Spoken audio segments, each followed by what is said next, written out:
So we got I will watch it. Denise. Yeah, thanks so much. I really like it there. Really like the vibe. It's just. Yes, she knows what I want to go.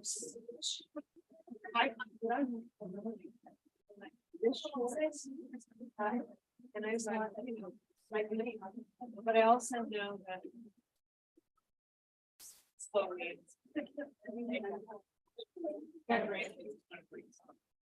My granddaughter. So this is what.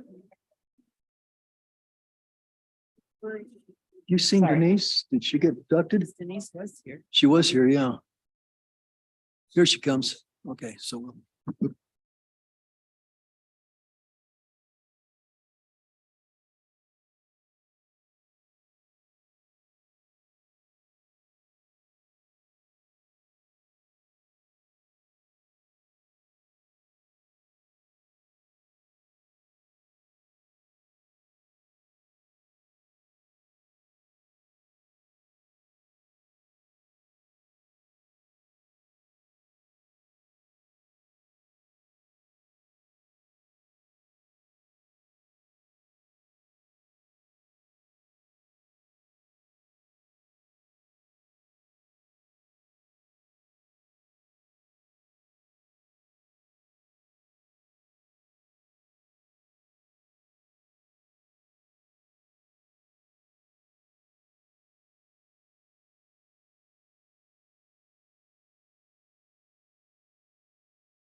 Oh, yeah, it stays.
good evening. I'd like to call this meeting to order. This is the January 24th, 2023 Manitou Springs City Council meeting. It is a work session. And we'll begin with roll call. So we'll go ahead and call the roll. Councillor Wolf, Here. Councillor Johnson, Here. Councillor Shada. Here. Mayor Pro Tem Fortune, Present. Councillor Chandler, Present. Councillor Weatherholt, Here. and the mayor is also present. Good, we're all here. Good. This is a work session. The agenda says approval of agenda, but we don't typically do that for work sessions. So let's get down to business. First discussion item is the joint work session with Parks and Recreation Advisory Board to discuss Soda Springs Park Master Plan. So we have Danu, the chair of PARAB here, and also we have a new gentleman whom I'll ask Denise to introduce. Great, thank you. Yeah, please allow me to introduce Mr. John Stark, our new Parks and Rec Director. We are very fortunate to have him. And I know many of you may know him. He has 17 years of experience in the Parks and Recreational field. He has a master's degree in law and in policy. And we brought him over from Coral Springs. He was managing the Garden of the Gods Park, and he decided he wanted to come and work for Manitou. So we're very fortunate with that. Do you want to say a few words, John? I'll open it. I'll let you say a few things. Well, everybody, I'm so excited to be here with you all. Really excited to have this new opportunity to serve our community. And, I'm just looking forward to doing great things. So thank you for the warm welcome and looking forward to a great year ahead. Great. Thank you very much. Super. Danu, would you like to come forward, and if you want to bring some of your associates up, that'd be fine.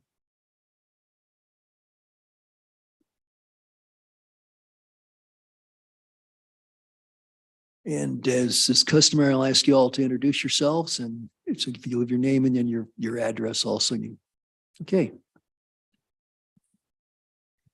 Good evening, Council. I'm Danu Fat. I'm the Chair of the Para Board, 1201 Manitou Avenue. Jan Johnson, 113 Becker's Lane. Oh, thank you. Chris Grow, 108 Lafayette. Rebecca Wood, 975 Crystal Park Road. Great. And we have representatives from the architectural firm. So ladies, if you introduce yourselves. Hello, I'm Robin Bartling with Horde Copeland Macht. Hi, and I'm Mia Reckesons, also with Ward Copeland Macht. Great. Thank you. Well, Danu, this really is for us to kind of discuss, ask questions and so forth about the vision that you all have for Soda Springs Park. This is a work session, so we won't be reaching any formal decisions tonight, but it's going to be pretty much hands-on. We'll ask questions and you can, make your comments and so forth. So you have the floor. Okay. Thank you, Mayor. Thank you, Council, for meeting with members of PARAB for this joint meeting to discuss the Soda Springs Master Plan, which was presented in September 2022. Tonight's goal is to have an open dialogue on the elements that Council has identified as concerns in the master plan. It is our hope that we can come up with some agreeable compromises that will be acceptable to Council and to PARAB. The master plan process has undergone changes since we first began this process in 2017. Through multiple community meetings and input, we developed the shell of what we have been working with, and with time, it has evolved with additional public feedback that PARAB received at each phase. As a board, we reviewed all of this data with our landscape architects, adding in our own ideas and visions, and discussed at great length the pros and cons in many, many meetings. The components that we all came to agree on was based on community input, conserving our natural resources and minimizing maintenance needs from park staff. Financial costs were also a huge consideration. The feedback that PARAB received was that there were 3 or 4 main issues that Council had with the master plan. These were the artificial turf, too much concrete, parking in the park, and the exclusion of the water feature. All of these issues were the same issues that PARAB grappled with, and after many hours of thoughtful discussion and compromise with each other, we gave final approval to the master plan that was submitted to you. It is here where we would like to begin our joint dialogue to see what elements can be acceptable to Council and how we might arrive at agreeable compromises for the master plan's approval. With that, I'd like to bring on Horde Copeland and Macht's, Robin Bartling and Mia Requiens to take you through the master plan.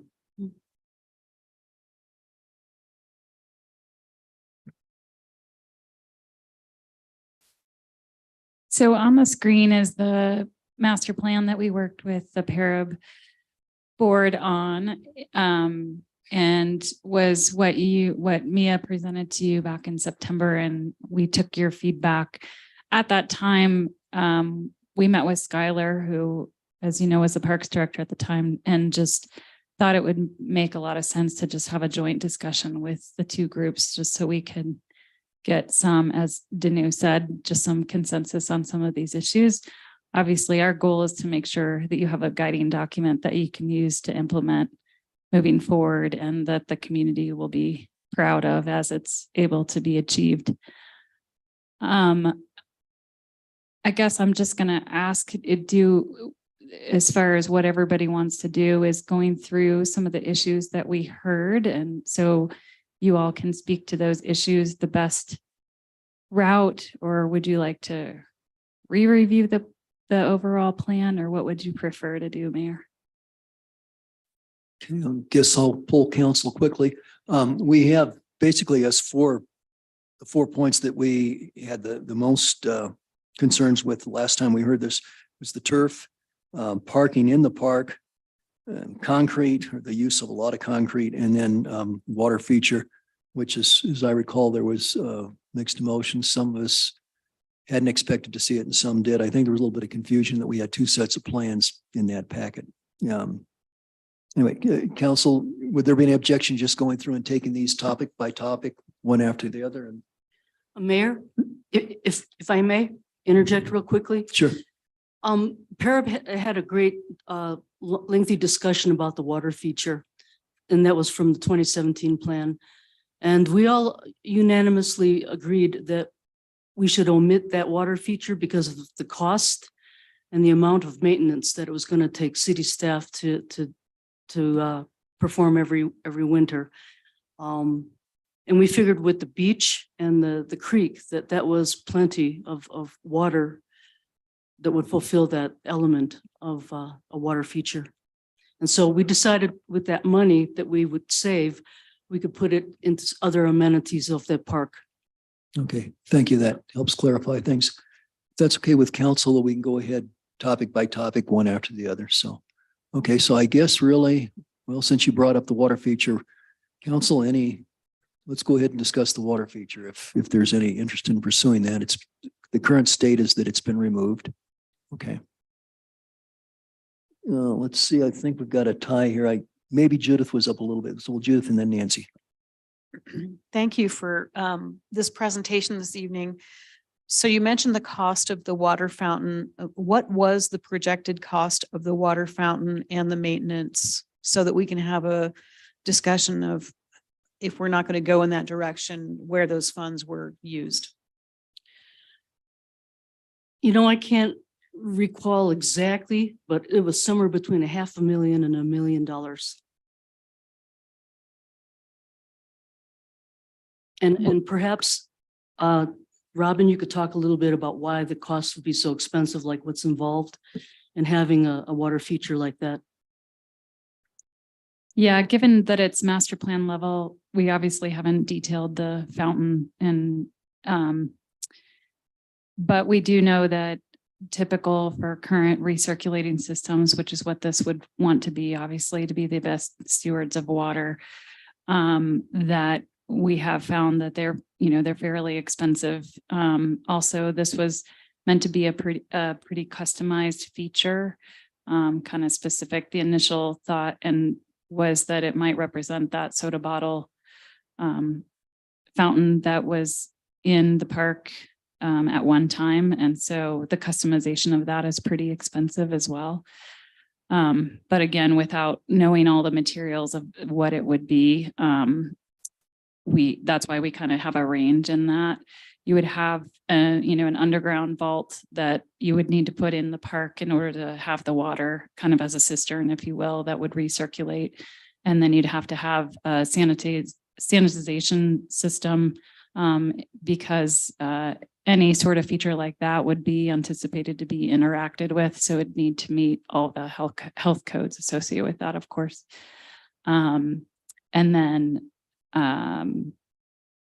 as far as the maintenance goes, they're fair, fountains in general are fairly maintenance intensive. And I know that was, as Danu had mentioned, was a lot of the discussion and with park staff too, of the concern of being able to keep that up. And there was also the discussion of some of the challenges that Colorado faces with water restrictions and the potential that even if the fountain was installed, that we know that there's great challenges ahead with water and we might not be able to run it even in the summer seasons in some situations. Thank you. Thank you. Judith, did you have anything else? Okay, great. Thank you. Nancy. Yeah, I'm wondering about your cost estimates. In doing some research and talking with folks at the expo at CML, it seemed like the costs were less than that, but I didn't do a rundown on it. Additionally, I thought the water feature, first of all, it was greatly requested by the community, and so that was part of my concern. It was one of the top requests in the community engagement project. And lastly, it was seen as adding a sense of place for the park, which the park in general, the design, I think is for me personally, very disappointing in that it's the jewel in the crown of the park systems within Manitou. And yet other than what was built a few years ago with the pavilion, there's no other sense of place. It looks like a Pottery Barn park. The rest of it, nice, very nice, but not unique, which I think Manitou deserves, is something more unique. So I thought that the fountain would contribute to that. So anyway, those were my issues with it when, particularly after the last community engagement, when it was one of the very top things that the community was asking for on both online and in-person engagement. So those are my issues when it comes to the water feature. Julie? When you mentioned, so do you think it's between $500,000 and $1 million to build a water feature depending on how special it is? Do you concur with that estimate? Since the water feature was not carried through in this last revision of the master plan, we have not done a current cost estimate for the water feature. But from some conversations, that was kind of a gauge, but we can certainly do some more due diligence to figure out a more dialed in estimate, at least at the schematic scale. Obviously, we're not going to design the water feature per se, but just at that schematic scale. If you end up doing that, I think what might be helpful for us, since you mentioned it was looking really expensive because it was such a specialized. If it was just like a plain old, boring water feature like they have in front of the Cliff House, nothing unique or, artistic necessarily. So maybe we could look at a range if, nice water feature, nothing special, but it's nice to have, better than not have, versus, the Taj Mahal kind of fancy schmancy version with all the special who knows what on it. So that we have, maybe that would help us going forward. And I hope you wouldn't spend hours trying to research that and bill us for it, because if that's the case, maybe we could just have Nancy get the numbers from CML, pardon me. But do you have numbers from that conference? No, I don't. I did not, because I assumed it was going to be in the plan, which I didn't realize it had been taken out of the plan. So I do have some phone numbers. I've done some research on it, and my numbers that I came up with, not knowing all the costs and all that it would entail, were way less than, Yeah. we're talking less than 100, less than 100K. I was just wondering if you met anyone from another city that may have said, oh, we recently, No, I paid didn't do for that much research. Okay, well, then I guess it would be helpful to have more information on the pricing so that we can truly establish if we're willing to pay that or not. Can I interject too, please? Please go ahead. So really quick, Tim Bresnahan, who is also part of Parab, is online. I don't know if we're able to he has his hand raised, and so I just wanted to call that, and then I'll comment. Okay, And while we're waiting, I would just like to say that I certainly you. acknowledge Thank the issue of water and so on. I think that we don't want to waste any water if we don't need to, but I'm not, I haven't been convinced yet that this will waste water, so. Well, and on the water issue, it seems to me like if we're talking about all these additional multi-use buildings on the east end and extra density because of low income stuff, if we're gonna have like 1,000 more people living here or whatever it might be, I can't imagine that like a fountain that recycles the same water around and around is really gonna, be a problem. That just seems a little hard to imagine, but okay. okay. Let's see if we can hear from Mr. Bresnahan. Can you hear me? Yeah. mhm. Okay, great. Thank you. I'd like to point out that we already have a fountain that's similar to what's in front of the Cliff House in Mansions Park. Tim, And you're a that, little bit. as Nancy pointed Hey, out, Tim. is not Mr. the type of Bresnahan, fountain I think that the community Tim, had in mind. Yes, Mr. Bresnahan. yes, Hey, hello. can you hear me? Tim, you're a Yes. little bit, garbled. I don't know if you can speak a little more slowly or if you can do anything to increase your bandwidth. Try it again. Okay, I would like to point out that we have a simple fountain, as was pointed out, is in front of the Cliff House in Mansions Park, which, as Nancy had pointed out, was not consistent with what the community had actually asked for. A quick Google search that I just performed found that the Uncle Wilbur Fountain in Acacia Park in Colorado Springs, that we are probably all familiar with, cost $1.2 million to build in 2003. Now, we may not be looking for something that's that scope, but if we were looking for something unique in today's dollars, I imagine would be significant in terms of cost. So I think we could probably use that as a benchmark. I'd just like to point that out. Thank you.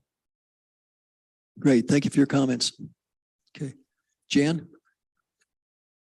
And I don't mean to push this on John right away, but I know that we have talked about doing some things in some of the parks like Memorial, even Shriver, certainly Fields and Soda Springs. And we feel a little restricted because of the water table. Because you go down very far and you hit water. And so just as part of a possible issue with having a vault, and I'm not an engineer, I'm just from practical experience, when we've tried to do things in the park and it required any kind of digging, there was an issue with the water table. Okay, thank you. Julie? Do we have any information about that in Soda Springs Park? I think you have to check with the water people. That's why I'm sure John doesn't know, but I see. yeah, Skylar might have known. I don't know. I see. Well, yeah, that's just one thing they'd have to look into, obviously. Okay, thank you. We've heard several opinions on the water feature. I'd like to continue going around the table here. Michelle, what are your thoughts on the water feature? I would like to get some more information on a water feature. Okay, thank you. Judith, did you have additional comments? I did, sometimes it can feel like we're getting real nitpicky up here. And our intent, my intention is not to nitpick you. However, when we're making decisions that involve tens of thousands of dollars, and we have had some robust community input about a fountain, it's just kind of logical that we would ask, how much are we talking about ballpark? How much does it cost? How much is the maintenance going to be? So that we can factor into our decision-making process. So that's certainly where we're coming from. So I don't want you to feel like, oh my gosh, you didn't do enough due diligence, because that's not what we asked of you at the time. I do find sometimes though that and when we're talking about environmental issues, I do notice a lot that when it's very convenient to talk about environmental issues, we do, and when it's not, we don't. And to segue on to Counselor Wolf's comment, we talk about development and we talk about bringing more people in here and we talk about lots of things and we don't talk about the amount of water that will be required to sustain that. And so when I think it comes down to this, I think we just need the information to make logical, considered decisions about that. So I'm 50-50 on the fountain because I need more information. I still have an open mind, but I am also very conscious of the environmental and cost impacts. Okay, thank you. Mayor Pro Tem? Do you have additional thoughts or you're okay, you're sufficient with what you said? Okay. Mr. Shada?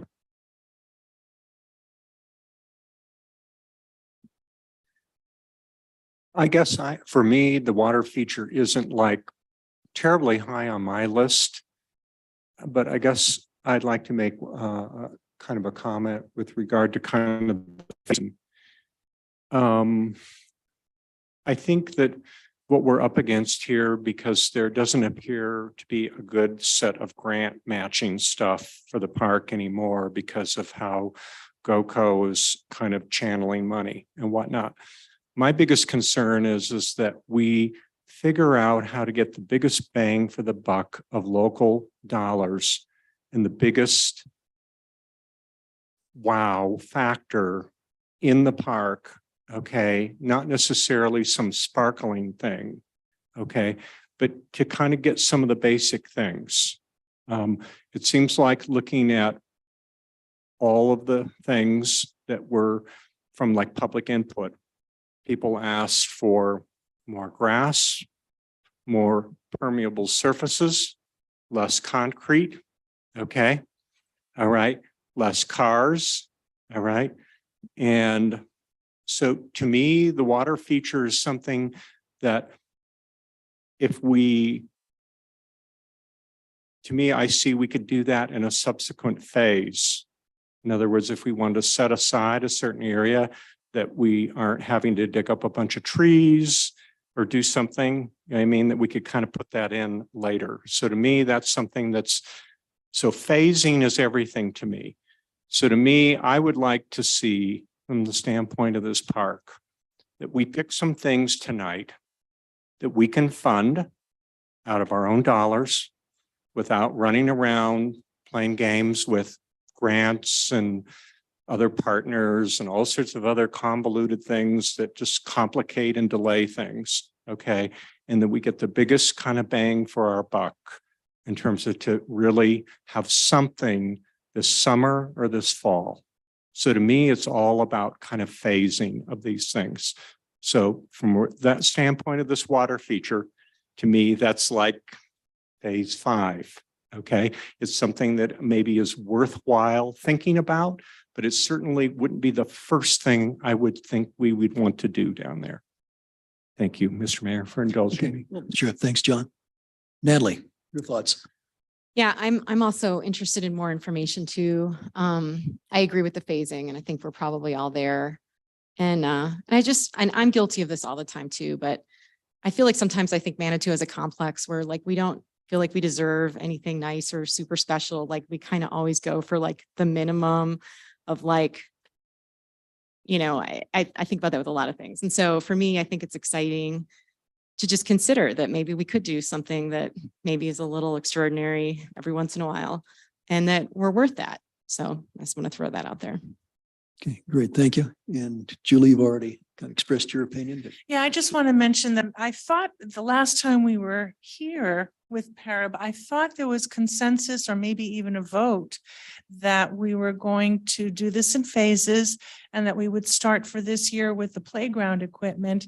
And then the discussion was, well, which playground equipment and maybe we should ask the kids at the school, show them a bunch of pictures and see which, pictures they prefer of which equipment. But I thought we already I'm having like a deja vu moment here. Like, why are we discussing this? Didn't we already correct. Yeah, I decide? think that this? was, yeah, Denise, if you wanted to provide some background on that? Yeah, you guys approved the playground equipment. We have a grant in for it right now. We have not heard back from that grant, but it was submitted.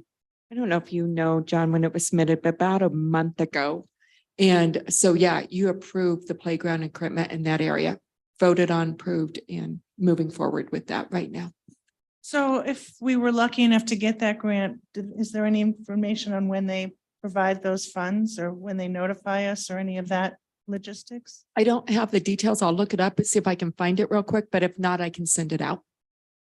Okay, well, based on that, then maybe what we should do with this conversation is just to assume that we're not going to reverse the decision we already made, that we're going to go forward with the playground equipment and get that done. I think the location of that was undisputed in terms of the maps we were provided.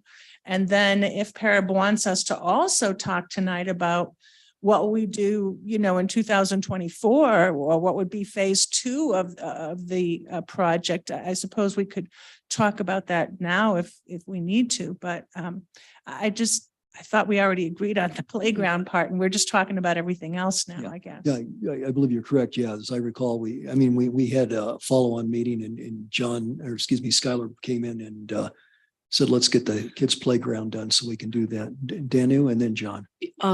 Counselor Wolf, can I clarify?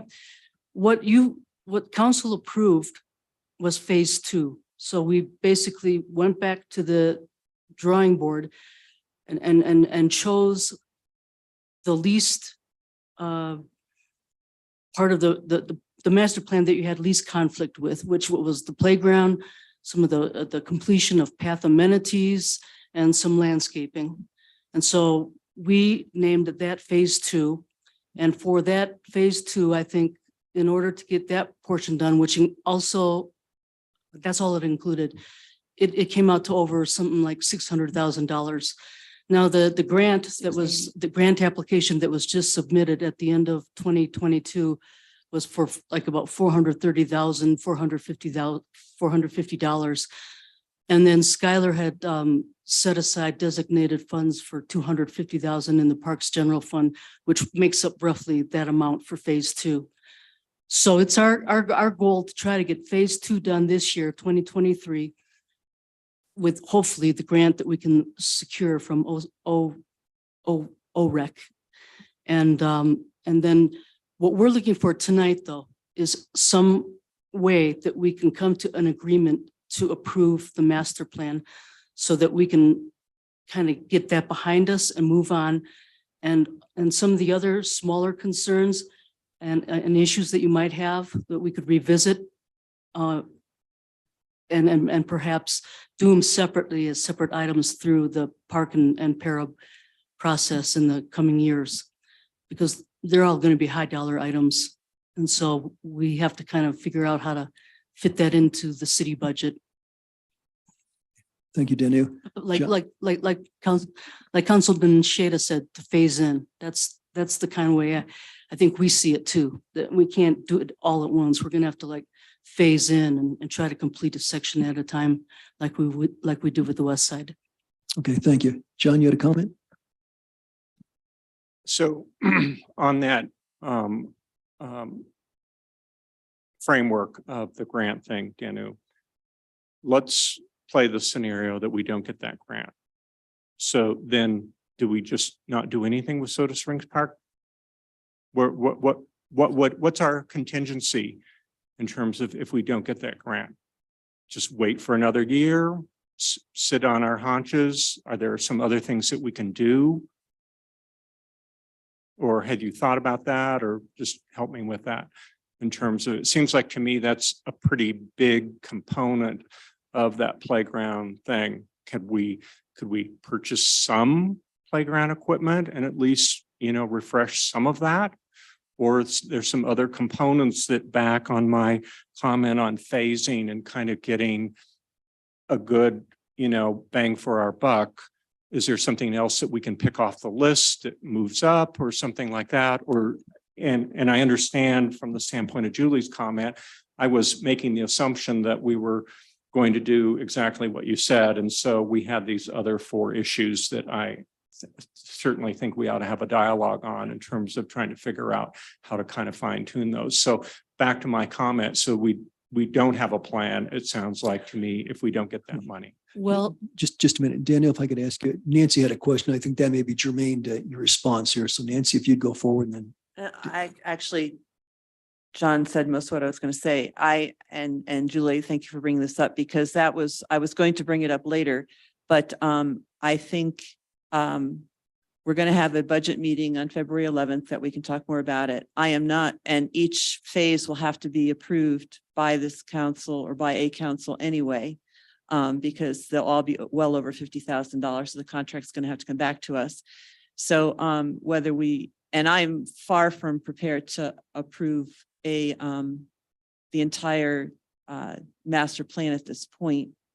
I had come tonight prepared to talk about the issues, plus a couple of others that I remember from that meeting last September.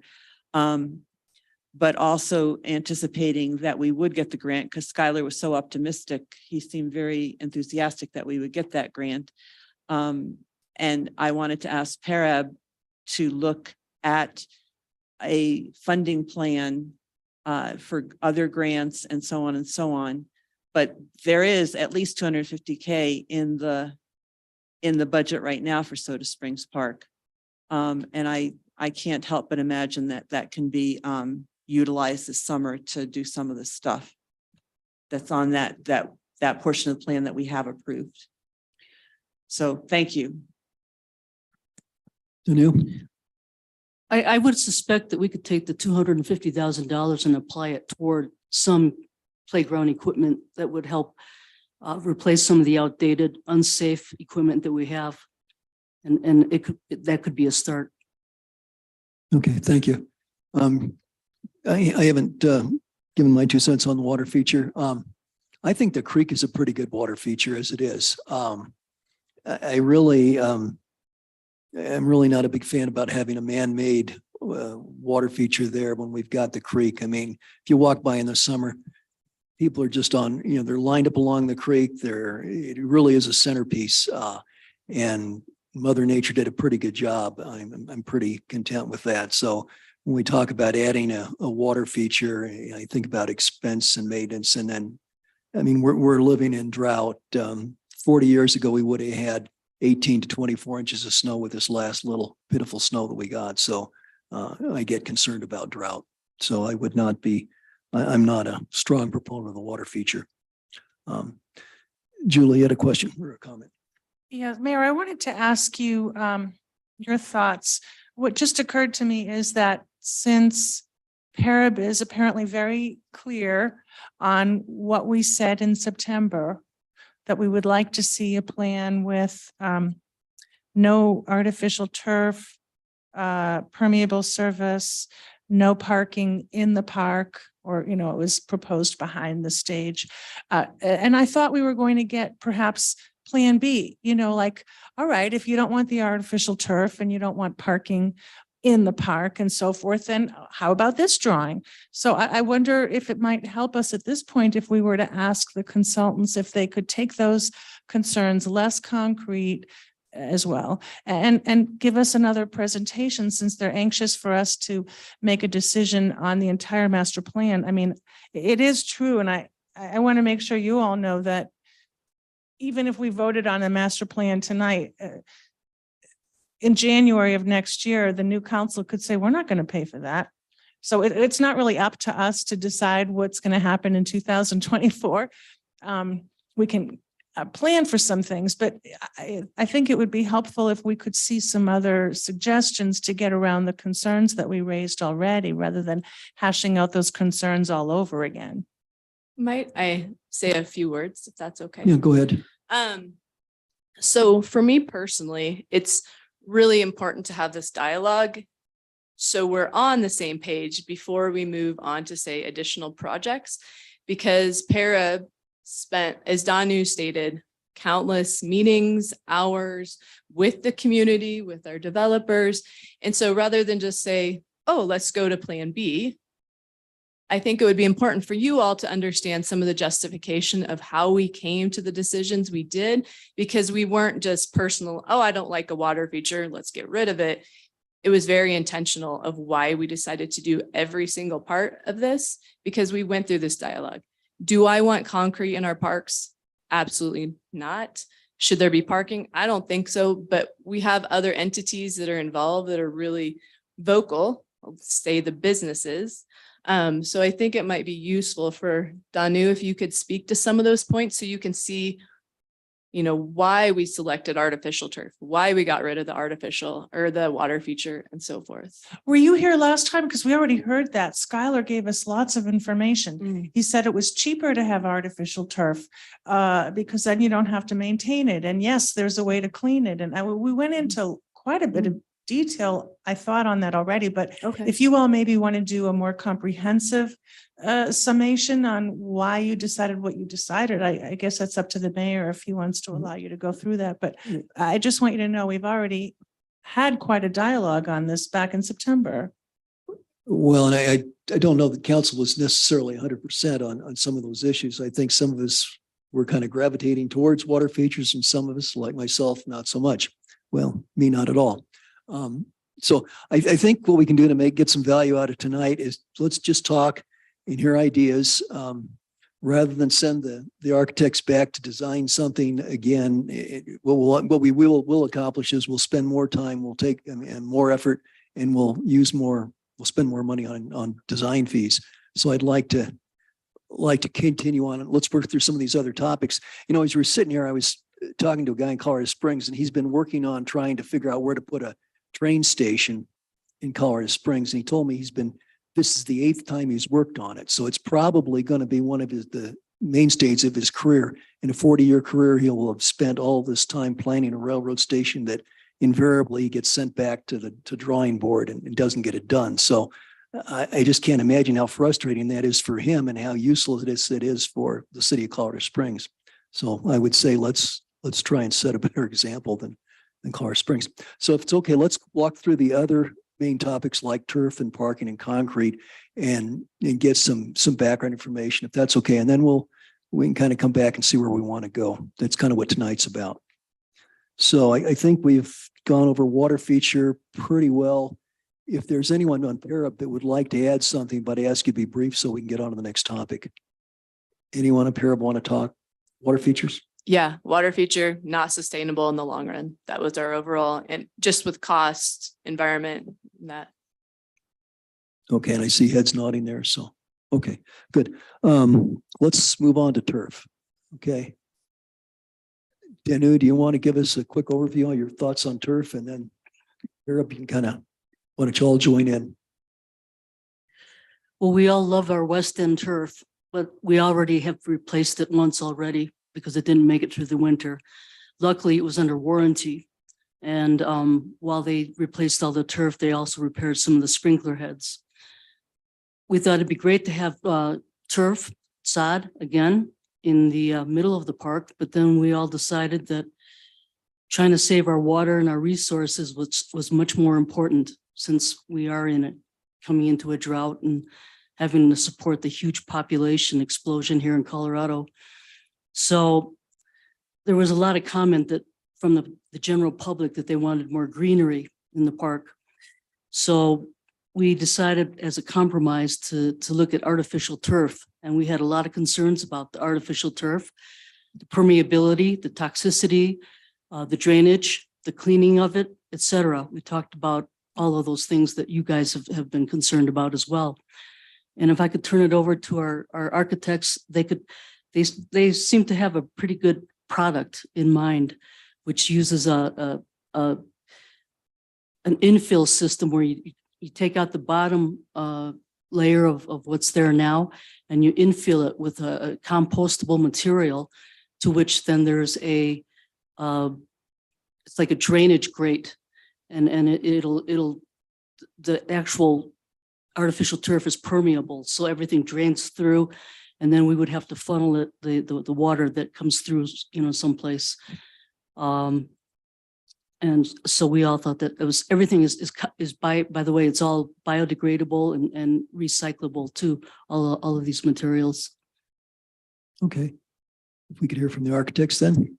Sure. Yeah, I can just share a little more information about that. as Danu said, there were a lot of, I think a lot of questions from everybody. This is in a floodplain. Is this the right material for that, this park?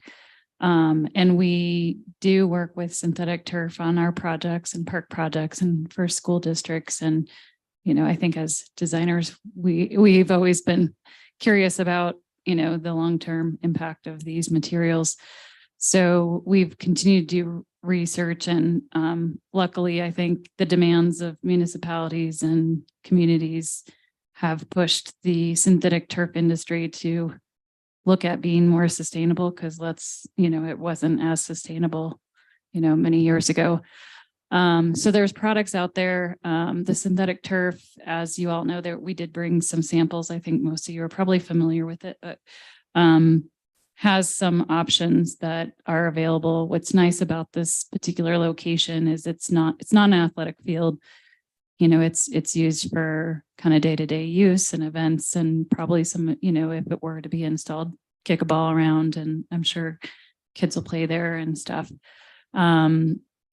But it gives us some more opportunities, I think, with the synthetic turf options. So I don't know if you can see, and we can pass around some of these samples, but there's the actual turf has thatch in it, is what they call it. So you can kind of see some brown strands.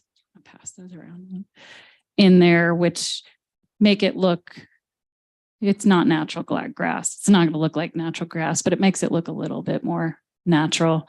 There's different infills too, as Danu was mentioning, that are more sustainable. They're not the crumb rubber that is often used has historically been one of the highest used infill materials. There's different ones that are sustainable products that actually at the end of the useful life either can be vacuumed up and reused within the new synthetic turf if it were to get replaced, or can be used as landscape mulch, basically. So there's different options out there for that. And then the under drain system that Danu was mentioning underneath the turf is basically a gravel or a rock base that does allow the water to infiltrate into the ground. And usually there's an under drain system under that just to make sure, ideally it percolates into the ground, but we all know there's plenty of rock in Soda Springs. And so you would want to make sure that you have a way to collect that water and deliver it from underneath the turf. So that would be part of the system as well. I'm happy to answer any other questions, but that's just some information on the products that are out there. May I ask a question, Mayor? Yeah, sure. Go ahead, Julie. I just went to a website on Google here, and I wanted to ask you about some of these things. It says in here that it gets very, very hot in the summer. If you have artificial turf around your pool, you'll definitely need to hose it down before walking on it. Is that true of these products as well? So given that it is a synthetic fabric, it will certainly be warmer than you would have for natural turf. What's notorious for having a higher heat index is the crumb rubber, because it is black and does get really hot. The Brock fill, which is one of the natural products, and in that kind of canister that has multiple infills, the brown stuff that's in there is a natural material and does not, although it would get, it will get warm with hot sun in summer, it's not going to be as hot as the crumb rubber would be.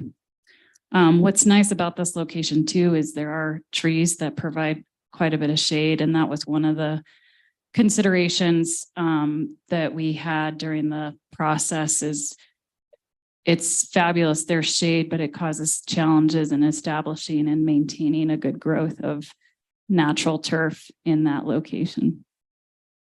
Okay, can you also tell me, it says here that water runoff that goes through the synthetic grass carries chemicals into the water, into the groundwater. Do we know anything about what chemicals are going to be eked, seeped into our groundwater from this? So one of the things that we've been quizzing some of the manufacturers of these materials. And I think one of the big things that we were quizzing them about were the microplastics, which obviously may have some chemicals in it.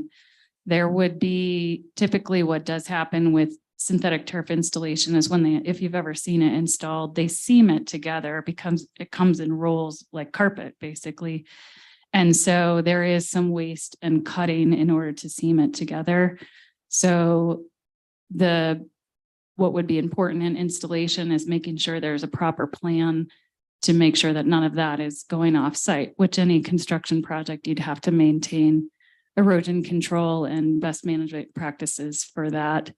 As far as after construction, they're saying that the microplastic migration after that really would be pretty nominal because the shedding happens with the install and kind of the first, few months of use.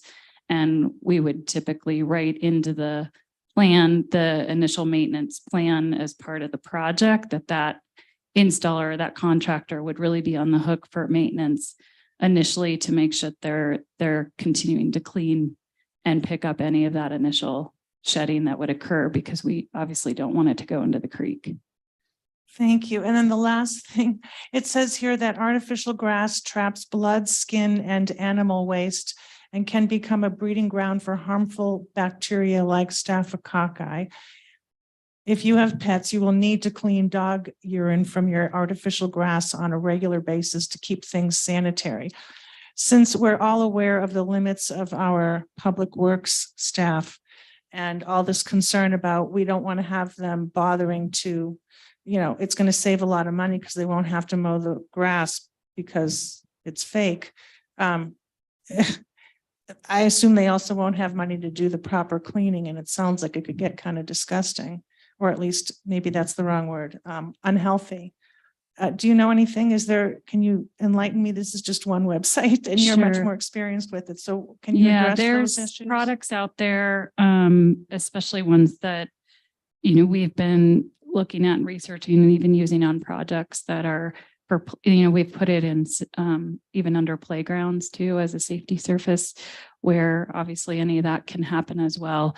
And they have antimicrobial properties built into the synthetic turf and into some of the infills.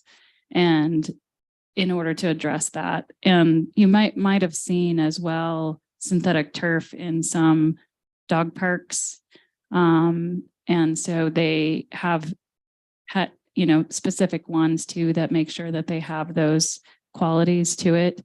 We do recommend having whether it's a quick coupler or a water source. So you could, if you have events there too, so there could be spills from, whatever may be out there during that. So you could wash that through as well. So I think that would be important to have. So if there's microbial properties in the infill and there's microbial stuff in the turf, and then all those microbials are going to go into our water source, then, how can they be there and not affect the ground? Well, I think the reality is this is in a floodplain and it's possible that the park could get flooded. It is in the 100-year floodplain. So I think it's, to be honest, it's possible that any of that could go in the creek if there is a flood event. But even wouldn't it still go in the groundwater, even if there's no flood, just on a normal day? If someone's out there cleaning it and watering it and trying to get all the. It's possible, yes. Well, isn't I it can't likely? speak to I don't know, I'll be honest, I don't know the nuances of all the chemicals, and we can certainly, get the MSDS sheets and all that stuff if for that, but we just, we're at the master plan level. We haven't spec'd the exact product necessarily, but these are some of the things that we've dug into because we hear your concerns for sure and have been, quizzing our manufacturers pretty hard as well, because they're concerns we have as well. Well, just for council's sake, that's one of the reasons why I'm not a fan, is I don't want all those chemicals going into our groundwater. And I also don't want something that needs to be cleaned regularly, because we all know it's highly unlikely that won't happen. Mr. Shea would like to make a comment, and then what I'd like to do after that is I'd like to give the Para folks an opportunity to give us their thoughts on the turf, and you've probably already asked yourself some of these questions. So let's get the benefit of their experience, and then we'll bring it back and we'll go around the table and let council ask questions. John, you go ahead, and then we'll go back to Para.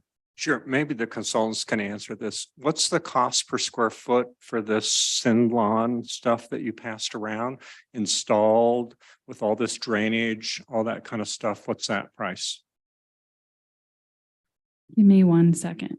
Thank you. It's on the And then- sheet, but I need. Okay, good. And then as a comparison purposes, what would be the cost per square foot if we just did standard old turf, including basically an irrigation system that would probably be necessary to do that? What would that be for comparison purposes? Thank you. If you give me a minute to study, I'll let Para go ahead. I if can that actually works. answer that question. It's on page 12 of 14 of the contract. And you have earmarked $80,250 for artificial turf, not including maintenance. That comes down to $30 per unit, which I'm assuming is per square foot. On that same page, you also have for sod removal and repair, $1,800 coming out to $3 per unit to replace sod. So my comment would be that the artificial turf looks like it's 10 times the amount for install, and that does not include maintenance. May I jump in there? That sod number doesn't include irrigation and soil prep, so I can add to that number and as well in a minute. Yeah, we'll give you a couple minutes. While you're working on that, why don't we go ahead and hear from the Para folks, and you can give us your thoughts on turf. Denu, do you have anything to add? Correct me if I'm wrong, but the microbes are for bacteria, right? Is that what the microbes are for? So that's a good thing to have that in there, right? I don't know that you're supposed to have antibacterial stuff going into the ground. You know how they say that it's really bad that we keep using all these antibacterial soaps and everything because it gets into the water system and it's affecting things and it's not good. So it's my limited knowledge that that's not good. Although your concern is bacteria and things of that nature, which would, the microbes would address that. Right. So if we have the microbes working well, then we've got microbes getting into our ground and our soil and our groundwater. And if the microbes don't work that well because we don't have the regular constant cleaning that it's supposed to require, then we also have the bacteria. So those are why I had both concerns. Okay. Okay. We did note that installing sod and irrigation was far less expensive than artificial turf. But again, we're back to conserving our water and our resources. And since it all comes out of the city water, and it would be different if we could pull it from Soda Springs Park, Soda Springs, the Fountain Creek, like we do at Memorial, except for we have the issues with getting a pump that will filter all that sediment. So that's another expense of trying to, draw water out of the creek. But we were trying to conserve our water and natural resources. So we all decided that in the long run, the artificial turf would last longer and be less maintenance and would, save our water and the city from having to pay our water bill. Right. Okay. Thanks, Denu. Jan, do you have comments?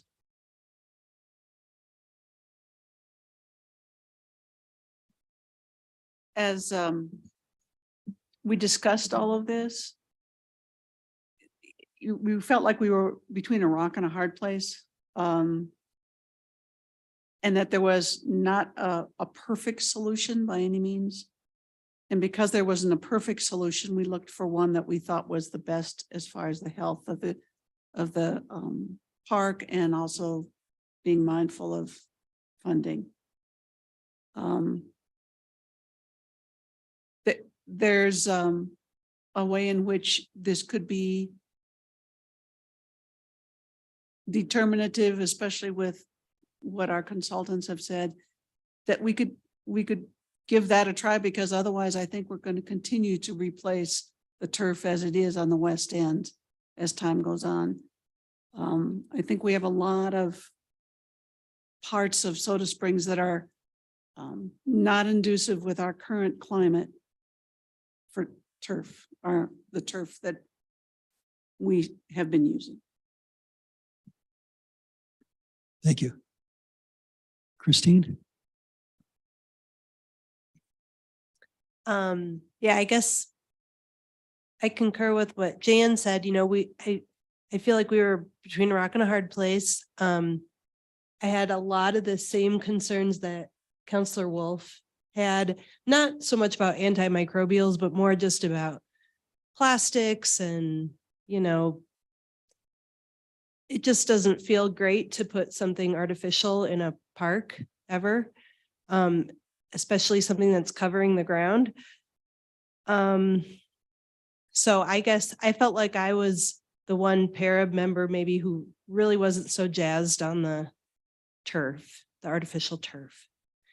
But Danu kept coming back to, you know, we don't have those water rights to use the creek water to irrigate. So, you know, how much water do we want to use to irrigate natural turf? And what exists there currently is dirt. We all spend a lot of time in that park. There's a lot of events in that park. I've seen concerts where people lay their blankets on the dirt or their lawn chair on the dirt. I don't know. I have pretty low standards. So to me, it's fine. But, you know, like Natalie, I'm sorry, Counselor Natalie. Miss Natalie is how she goes in my family. You know, maybe we do deserve nice things. And so I guess if I could have anything I wanted, it would be real grass. But I just don't know if that is realistic, but that's what I would want. Thank you. Thanks, Chris.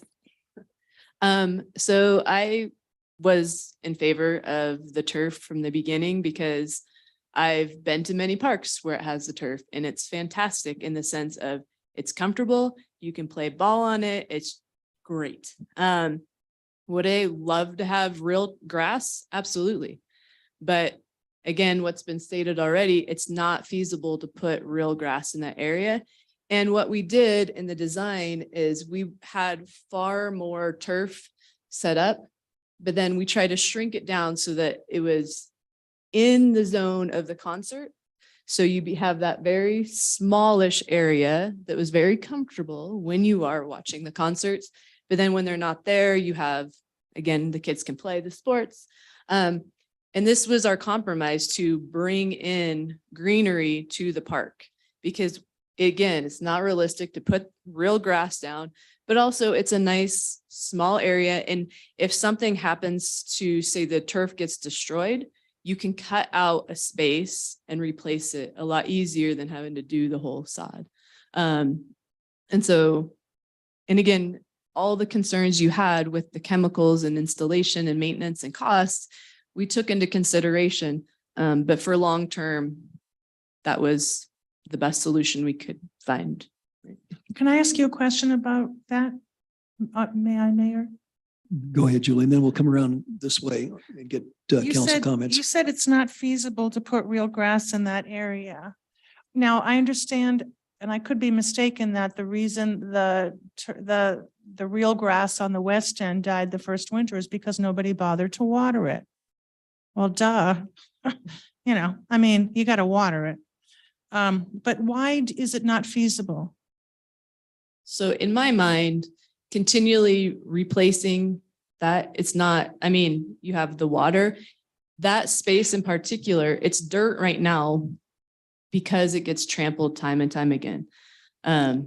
So yes, we could, sure, if the city wants to allocate resources to water the heck out of it and continually replace it, that's up to the Parks Department. right? And it But mostly gets trampled during the events that you mentioned with all the events, right? So I would submit that I would much rather provide our residents and put them first.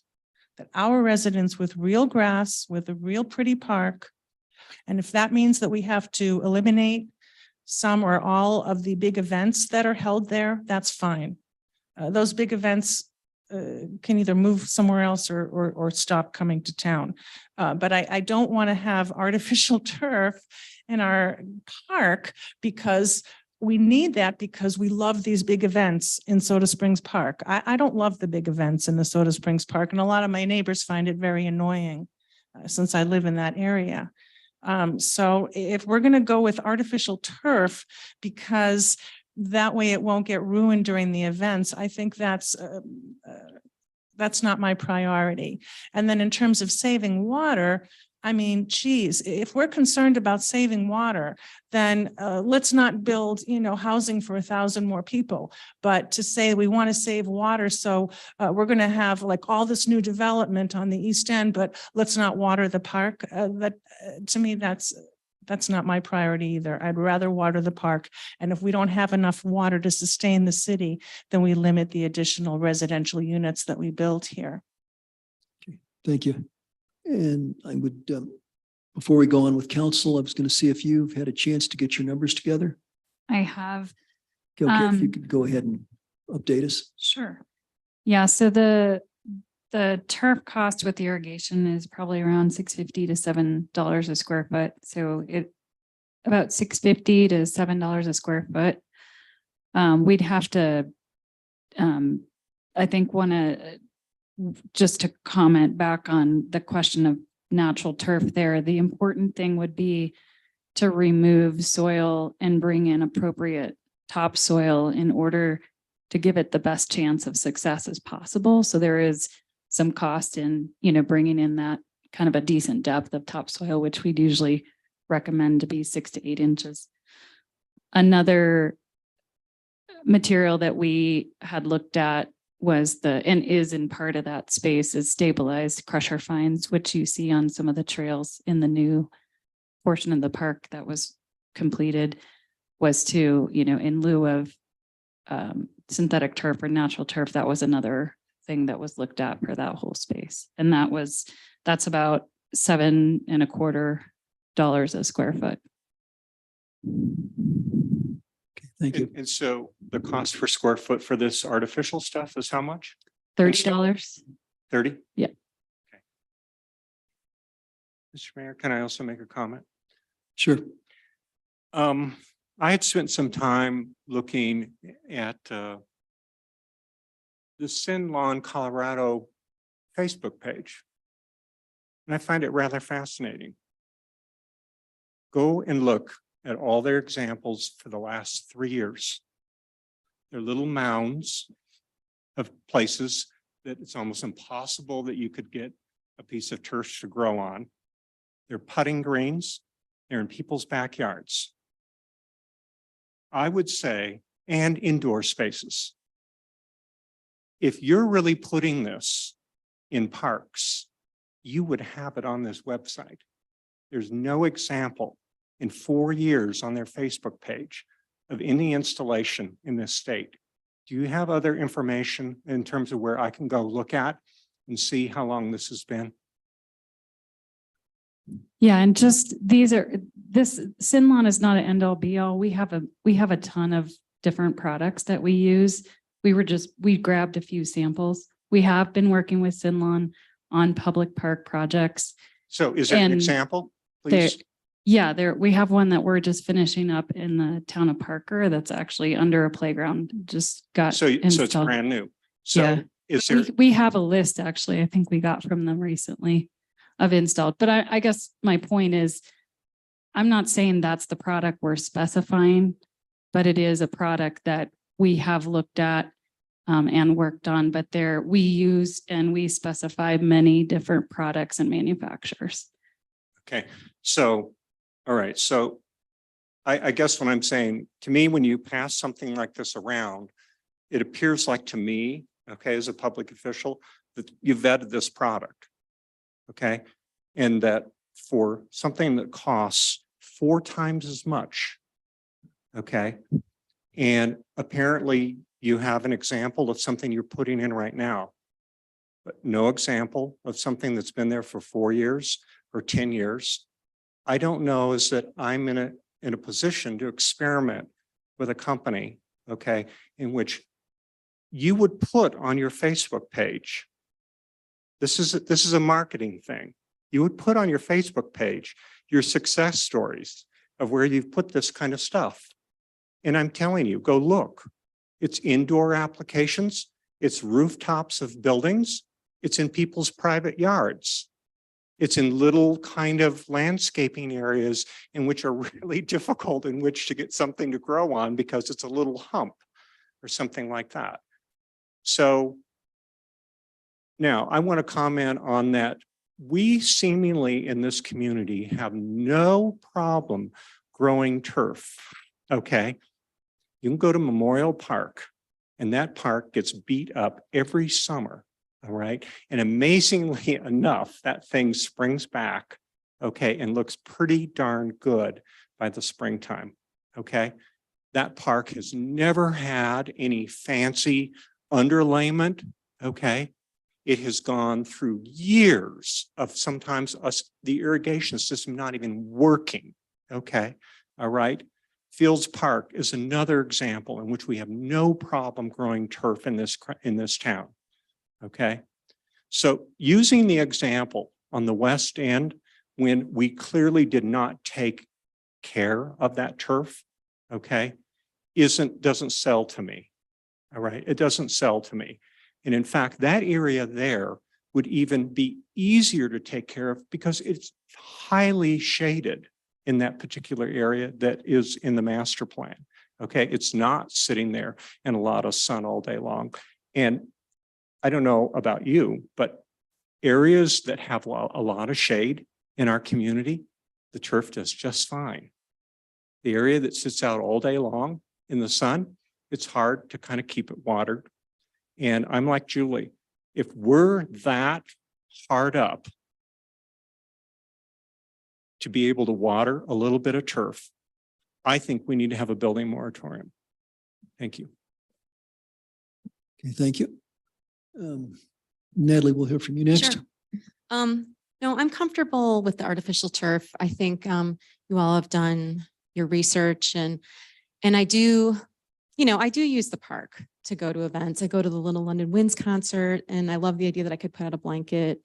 Even like the Mumbo Jumbo Gumbo cook-off, it's like you're standing around with there's nowhere to go. Like, I just think it could be utilized in a really interesting way. And like the pie baking contest and ice cream social, people are kind of balancing on any kind of concrete they can find. And I could just see it turning into a community picnic.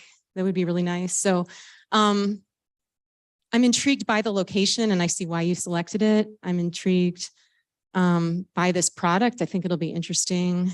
And like you said, it's a small area. So I think it's a great practice run. I know schools are using this all the time on their fields for so many reasons. And so I think that, again, like everything, this technology is really developing. And I think they're at a pretty good place and that we can support it. So thank you. Thanks, Natalie. Nancy? Thanks. Yeah, I'm not an advocate of the artificial turf.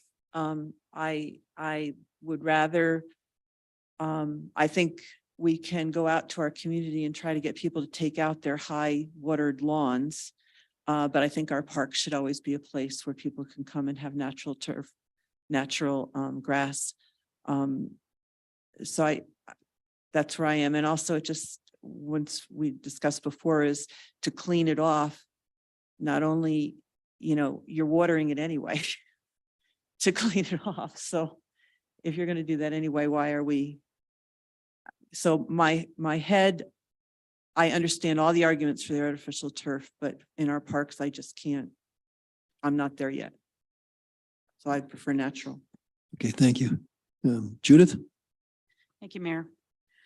So whenever we're discussing things like this, it's really always a series of trade-offs and compromises. And I'm certainly open-minded and willing to compromise on things like, you know, maybe a fountain isn't the right time or place, right? Maybe we need to put that on the back burner, although the Wilbur Fountain does generate a tremendous amount of revenue for downtown Colorado Springs. You know, you can look at it for a lot of different ways, but I hear you. But one of the things I will not compromise on, and maybe it's the nurse practitioner in me, is anything that harms or potentially harms the health, safety, and welfare of our people and our environment. And I could spend all night talking about artificial turf because I've done an incredibly deep dive into it. sod does not come with an MSDS sheet. If you have a product that comes with an MSDS sheet, you better be careful, because you know what? It's going to tell you what happens when you get into contact with it in a harmful way. The sod in Soda Springs Park died because it wasn't watered properly. And that's unfortunate because we had to replace it. There are very drought tolerant sods available, many different kinds. And if a portion of sod dies, you can rip a little section out and you can replace it. From what I know to be true about any artificial turf surfaces, and by the way, I won't allow my grandchildren to play on it. It is a largely petroleum-based product. It is embedded with antibiotics and microbials, so that when you get dog poop and when you're, you know, if you've ever been to the Emma Crawford race or the gumbo cook-off beer, you know, you've got to hose that off, but you're never going to get down there to where you can get that 100% clean. There is no amount of microplastics that I feel is safe for the environment, especially on a piece of property in downtown Manitou next to the creek. And so you can't tell me that, oh my gosh, the contractors, they're going to take such great, pristine care, do everything right. We have to decide what we want Manitou to be and stand for. And if we, look, I'm going to jump on this bandwagon. If we have to go on the cheap on everything and say we can't even afford to water some sod down there in our flagship park, then again, I'm on board with a moratorium on building. Because this is, I'm surprised we're having this discussion. So I'll stop there. I do want to say one more thing. When I get a council packet, I read it. I read every single line of every contract. I take notes. And I find it disingenuous when I have a contract in front of me and I read it and I see on page 12 that you've indicated $3 per square foot for sod repair. And now you're saying, well, that's really $6.50. I don't know that. I can't know. I can only go with the numbers that we're given to work with. And so what I picked up on that $30 per square foot per unit on the artificial surface does not include maintenance. I didn't see a line item for maintenance. So I just want to just in general, just encourage the public that when we get this is the information that we have to go with. And when it changes in real time, that's frustrating for me. Thank you. Okay, thank you. Michelle? I am for the grass.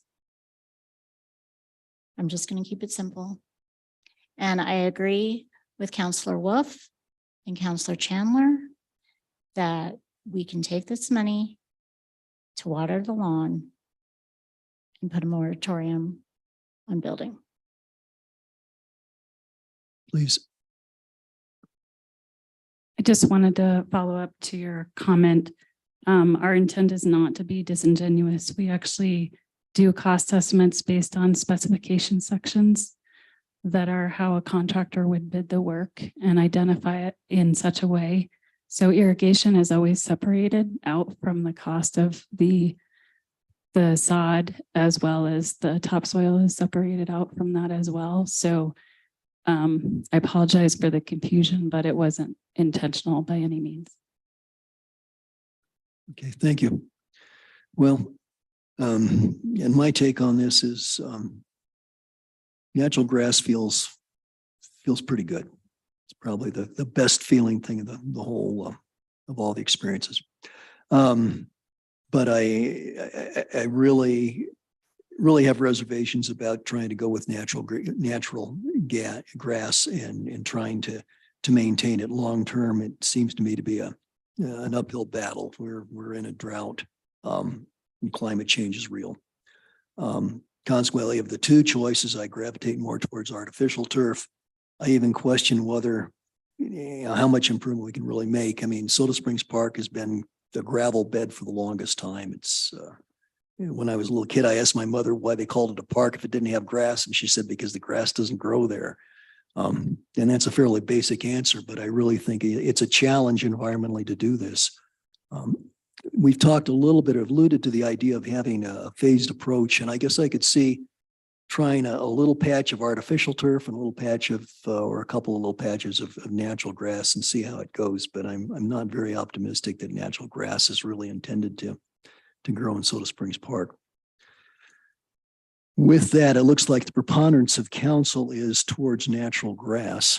So if there are any further comments on that, maybe we can move on to parking. Daniel, did you have something? I don't think Para was super married to the artificial turf. It was an option. It was being conserving on our resources and not wasting water. If city is fine with putting the cost of the water that it's going to take to water, and if we have the funds to be able to maintain the turf and replace it when need be, I'm sure that can be a compromise the pair can go with to put down, real turf, real sod, if that's the way everybody would like it to go. I could go along with that. I could compromise with that. My only other question is, would you want to expand the area? Question. Okay. I saw some nods from Para when you talked about the turf, but then when you said expand the area, I saw some, you were shaking heads. So could we just quickly to go through here? And so two things. Sure. Okay. So Jan, how would you feel about natural turf? And then the second question is, would you expand the area or maybe contract it? Not expanded. Would need more information about whether I would contract it. Okay, thank you. Chris? Yeah, I think we would actually need to look at the area in question again, because the area where we selected the artificial turf is right kind of just west of the pavilion. It was kind of, I believe. Yeah. So anyway, I think we would just want to maybe look at that again with that in mind. Because it is a high traffic area with events, with concerts, anyway, I think we would just need to revisit the specific area. Okay, thank you. Same. Okay, good. May I ask for clarification just real quick? Sure, Julie, go When we're ahead. talking about real grass, I assume we're also talking about irrigation for the grass. Yeah, I think that's essential. Yeah. Okay. I just want to Well, make sure no. that if you're analyzing whether this will really work or whether you think it should be moved a few feet, because for some reason, we're also looking at the irrigation work to be done. Okay, right. There's also walkways to consider. There's if you look at the drawing, I mean, there's sort of intentional areas where we're trying to route foot traffic. So yeah, I don't know. I guess I'm just not willing to say, yes, the whole area should be grass right this minute. I think we just need to look at it carefully. Okay, thank you. Council, we've talked about this quite a bit. I guess what I'd propose, in the interest of getting as much out of tonight as possible, that we go ahead and talk about parking. We'll go through that and see where we're at. And then at some point, we're going to have to come back and figure out what the next step is. Danu, tell us about parking. Parking, I guess the question really was parking inside Soda Springs Park. Actually, would y'all want to take a break here? Take a 10-minute break? Let's take a 10, 15-minute break and come back and get started over. Okay, thanks. So we'll reconvene at 20 of.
That's what I'm here for.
Okay, can we take our seats and we'll get started again?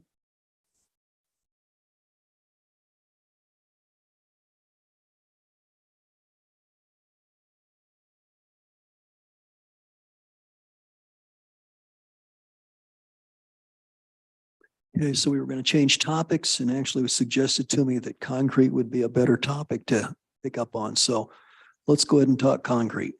Danu? I'm gonna turn it over to Robin. She can explain it about where the concrete is. Okay.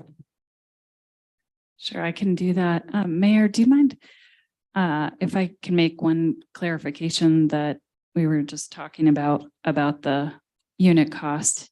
Okay, sure, go ahead. Not sure if I need to. So just looking at a little closer, because I obviously need a minute to look at a little closer. The unit cost that you were referring to is that $3, and that is for actually for repair and replacement of the sod. And I'm gonna stand up here. I'll take my microphone with me. And it's just because the proposed improvements of the master plan and the cost estimate you're looking at actually don't have new sod as part of it because synthetic turf is in that cost. It was just at the edge of that phase one. So when you go in and do that work, there's going to be a little bit of disturbance. So just kind of repairing that sod back that you would damage, which is why the cost is a little bit less for that because it already has amended soil associated with that. So the new turf area that we would be talking about here would be removing some soil likely because it's pretty bulletproof and then replacing it with topsoil and irrigation and new turf.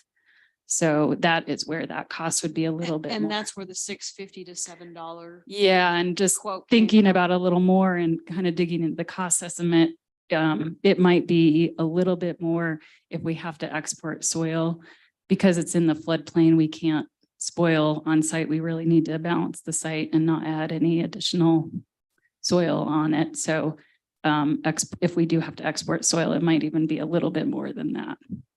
But it would not be anywhere in the ballpark of Oh, $30. No. Thank you. So what was that safe number between Judith and you that just said? I couldn't hear that. Oh, which number was it? When she quoted the $6.50 to $7, but now she's saying that it might be a little bit more than that, maybe in the neighborhood of 10-ish. Yeah, I just think- for Okay, thank you. discussion Thank you. purposes. That's what I want to know. Thank you. Yeah, and just the big, it's like if there's, depending on the size of the phase and how much export it is, that cost of exporting earthwork can just vary depending on the quantity. So, Okay. but then I'm happy to jump in on where the concrete is. Concrete, If okay. that works. Yep. So Mia, maybe you can I'll have Mia laser the plan and I'll point over here. So I think the question is really about the parking, which really has the most concrete on the project.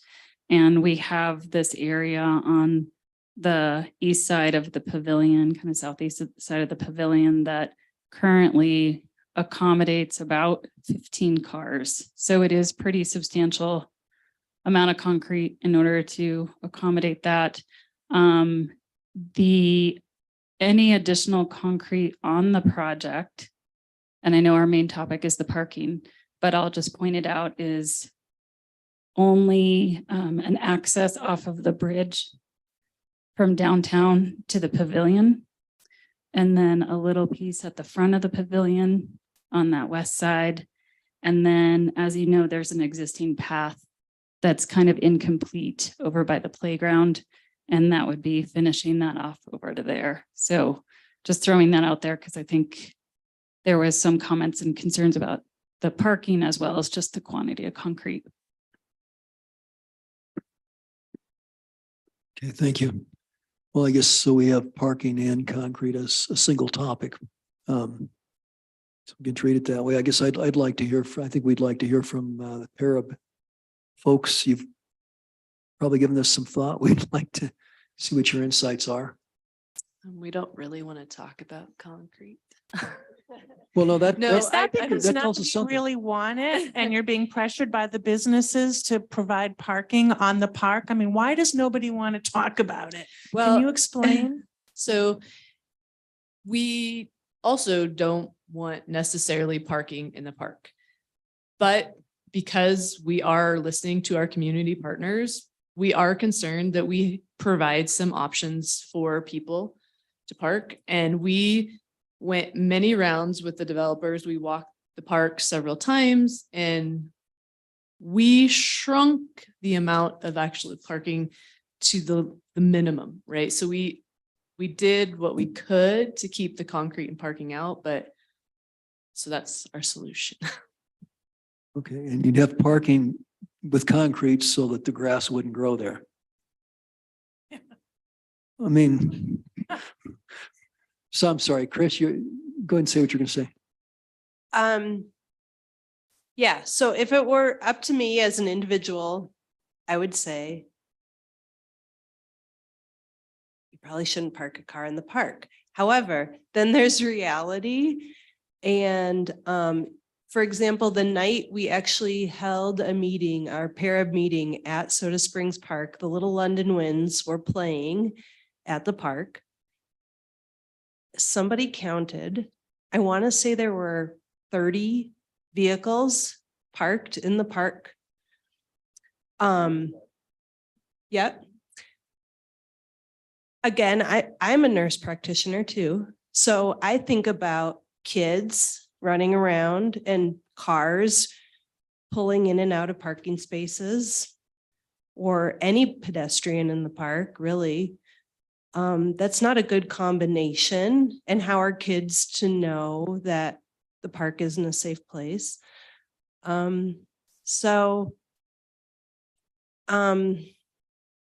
It's a difficult balance to host these community events, which, sometimes I do feel like you, Counselor Wolf, where, sometimes as a resident, I just want to use the park.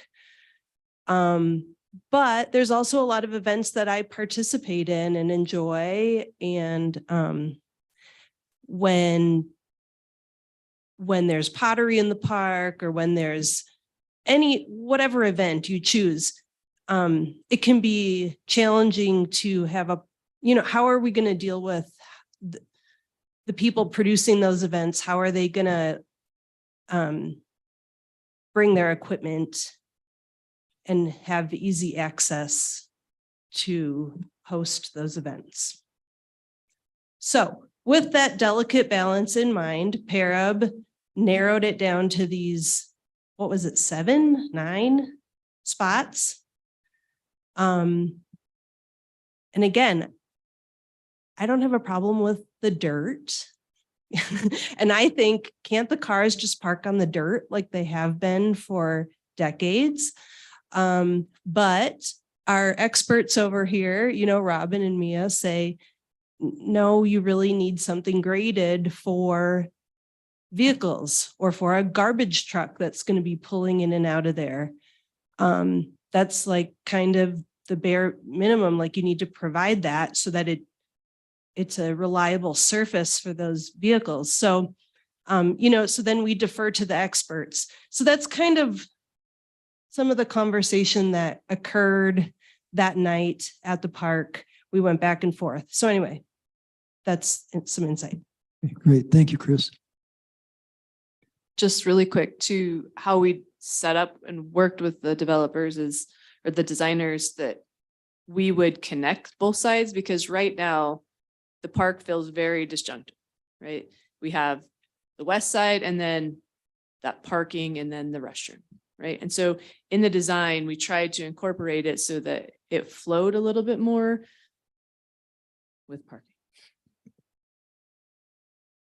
And one more thing, to speak to the safety of pedestrians, you can't see it really maybe on the plan, but there are some like bollards and things like that to really limit where the cars can and cannot park. So they can't park in between boulders or, in these teeny tiny spaces where they do now. So it really hopefully shows pedestrians where they're supposed to be, or like it's a natural sort of herds them and separates the cars from the pedestrians. Thank you. Jan?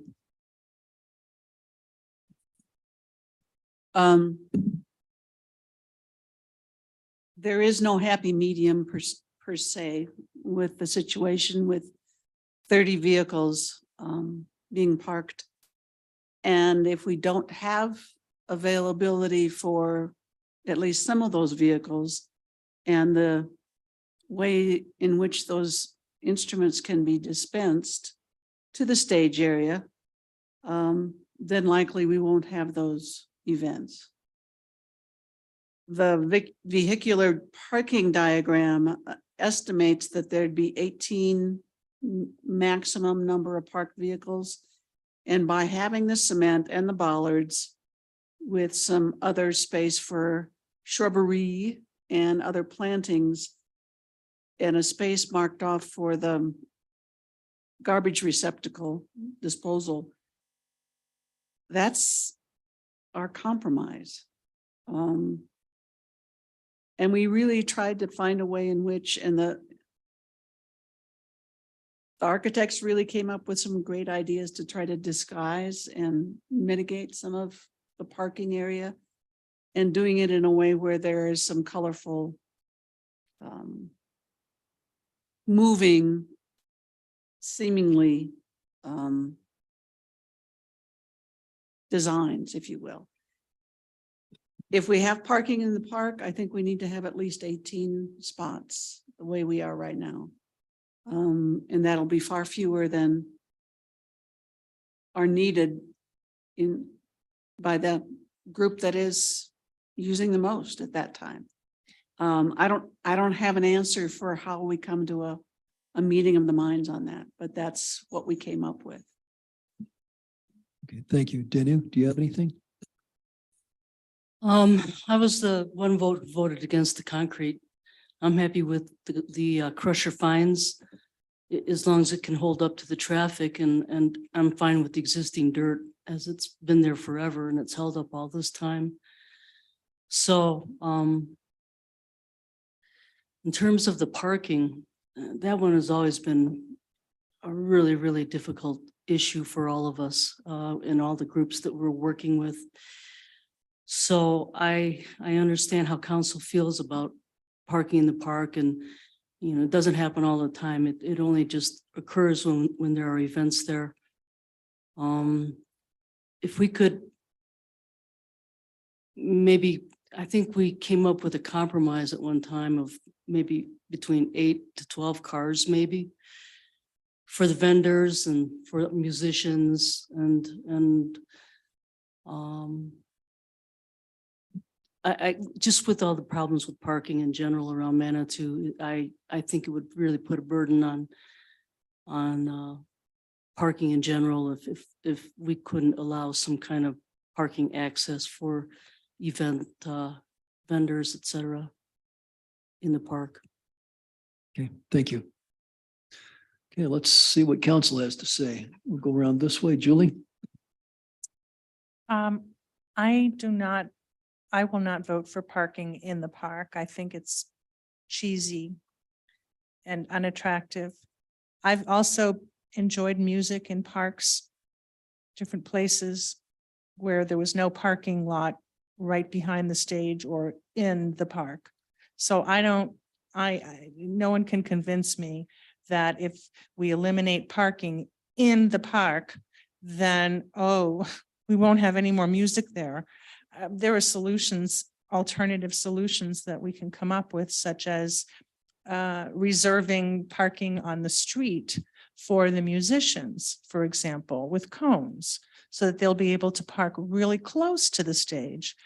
But no one's going to convince me that if we don't have a parking lot in the park, then the music will stop because the musicians can't carry their instrument from their car to the park. If necessary, if you have something really enormous, you can even have a dolly of sorts, but I'm certainly not going to vote to have parking in the park because otherwise we're not going to have any more music. I don't buy that.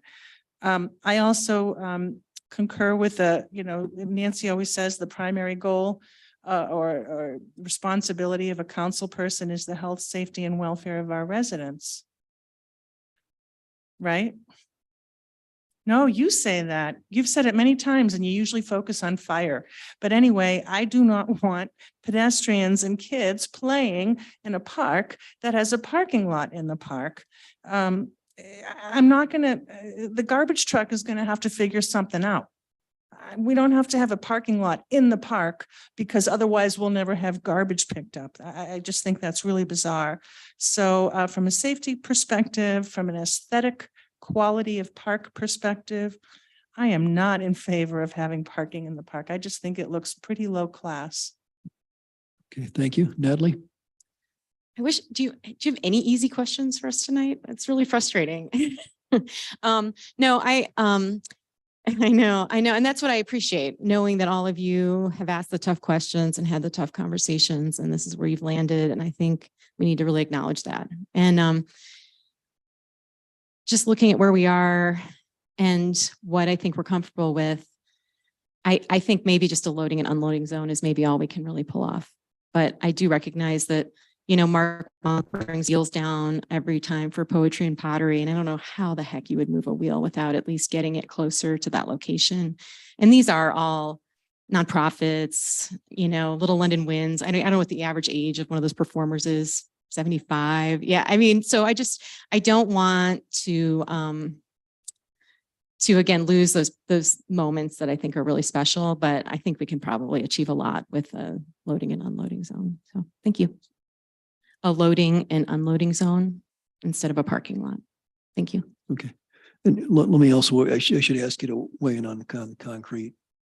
I would rather not have concrete. I don't know I don't know enough to know. I mean, if it's impossible to do without, I don't know. I think crushed refined, I think dirt, I think is fine. I don't see that as being important in this moment. Okay. Oh, Mayor, if you're keeping track, I do not want concrete. in the park. Okay, no parking, no concrete for Julie. Okay. John?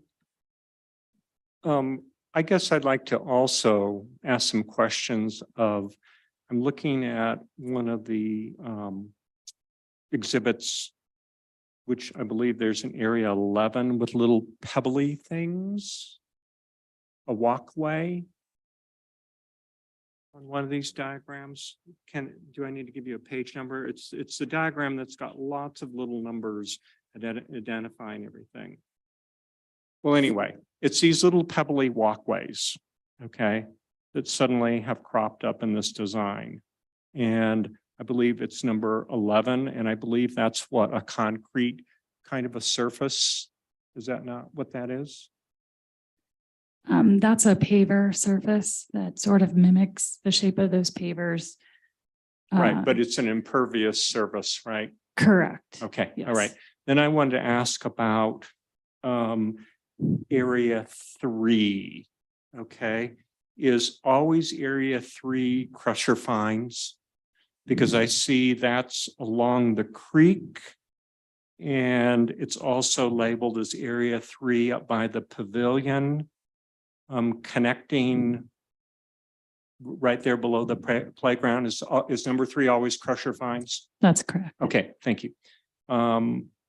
Then I like the fact in this design on number 9, which is also, I believe, an impervious surface, which is an existing sidewalk system that sort of kind of just ends rather oddly, abruptly, right? I like the fact that that gets finished. Okay, so it doesn't look like we just I don't know, just ran out of something. Okay. Okay.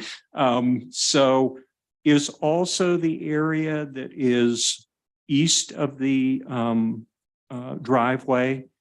Yes. Yes. Oh, Thank you. Oh, no. I will speak to that one there. Is also the area that is up a little bit. No, the other way, the other up. Sorry. I'm one, okay.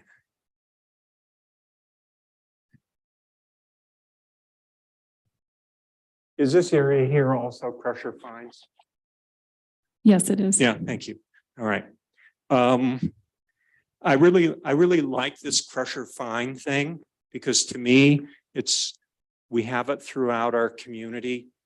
And it seems like to me, all of those areas like 11, I don't see why that can't just be crusher fines as opposed to kind of concrete. Okay. So I'm like Danu. I don't understand. I think, again, going back to my statement of getting the most bang for our buck, okay, and having something, okay. To me, that big slab of concrete that's behind the pavilion, that is, I know what's going to happen to that. It's got all this little nice design stuff on it, but you got a garbage truck in there that comes in all the time. And I hate to tell you, it's always full of oil and all that hydraulic fluid and all that stuff. And all that stuff is just going to get all stained and yucky and stuff like that. So to me, I think that ought to just remain kind of crusher fine. Okay.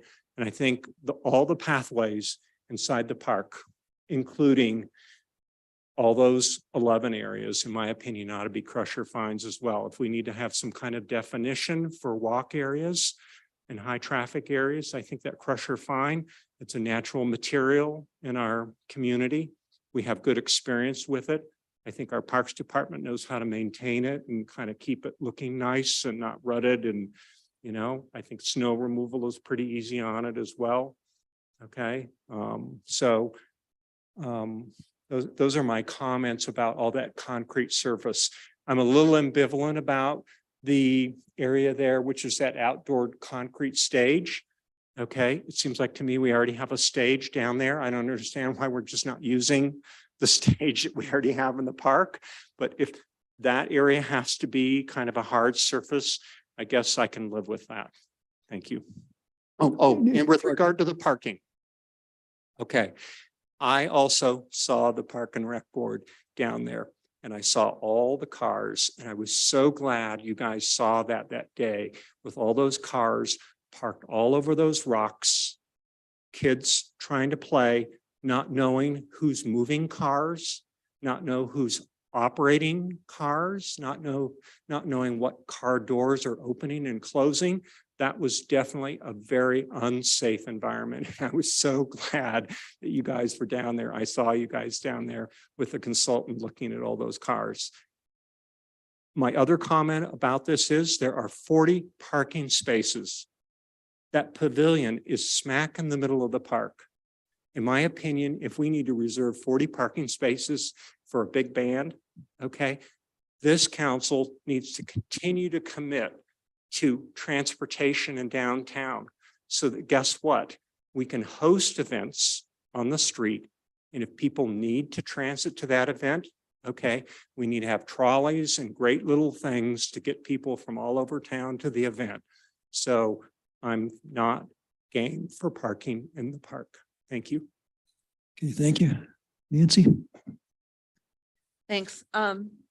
I'm not an advocate of parking in the park either. I am fine with emergency vehicles and pick off and drop off and so on, that sort of thing. I think that that's important.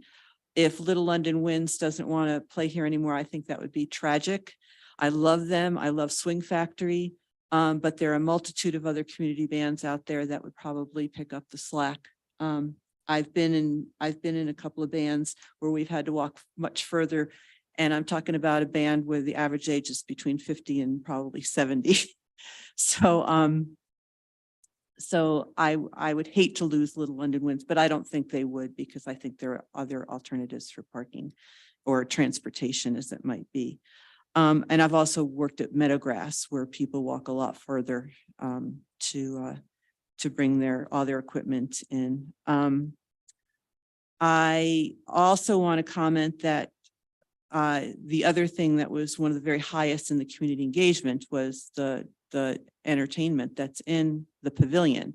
So I do think that that's very important, and we do need to, in fact, I don't know if there's at this point any hope for improvements within the pavilion itself, like decent lighting and improvements on the stage and so on, that we can improve the events there or not, but that's just a side note.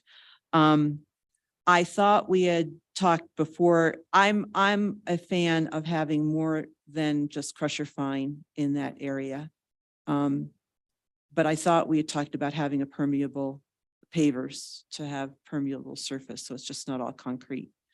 And part of that is because I really do like the designs and the games and so on that you guys put on the pavers. I thought that was clever, and something that adds a little bit of interest that I find lacking throughout most of the rest of the park. So I'm okay with a paver surface in there.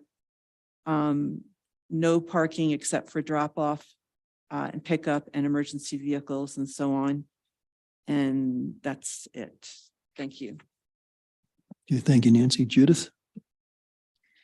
Well, you had me at sod, so I'm all kinds of happy. But one of the things I love about this town and working with boards and commissions and committees is we live here and we play here.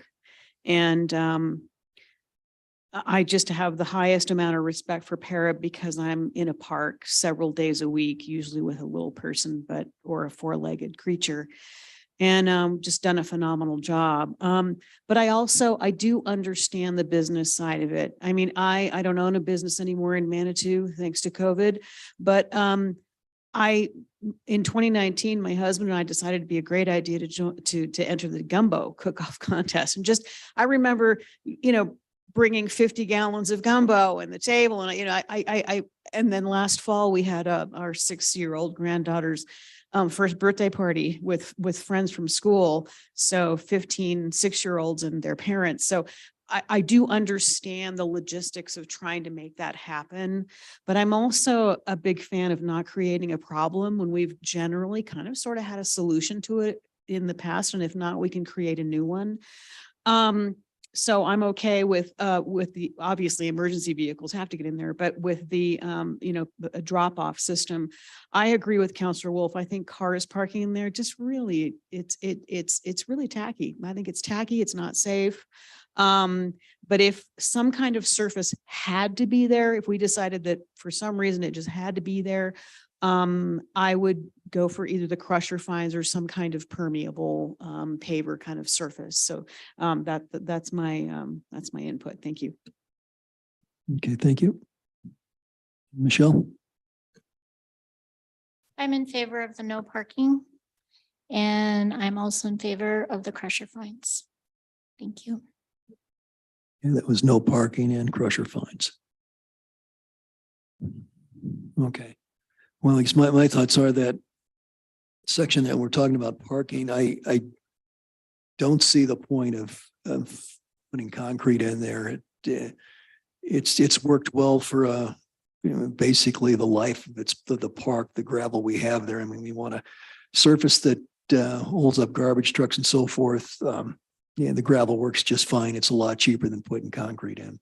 So I'm okay with that.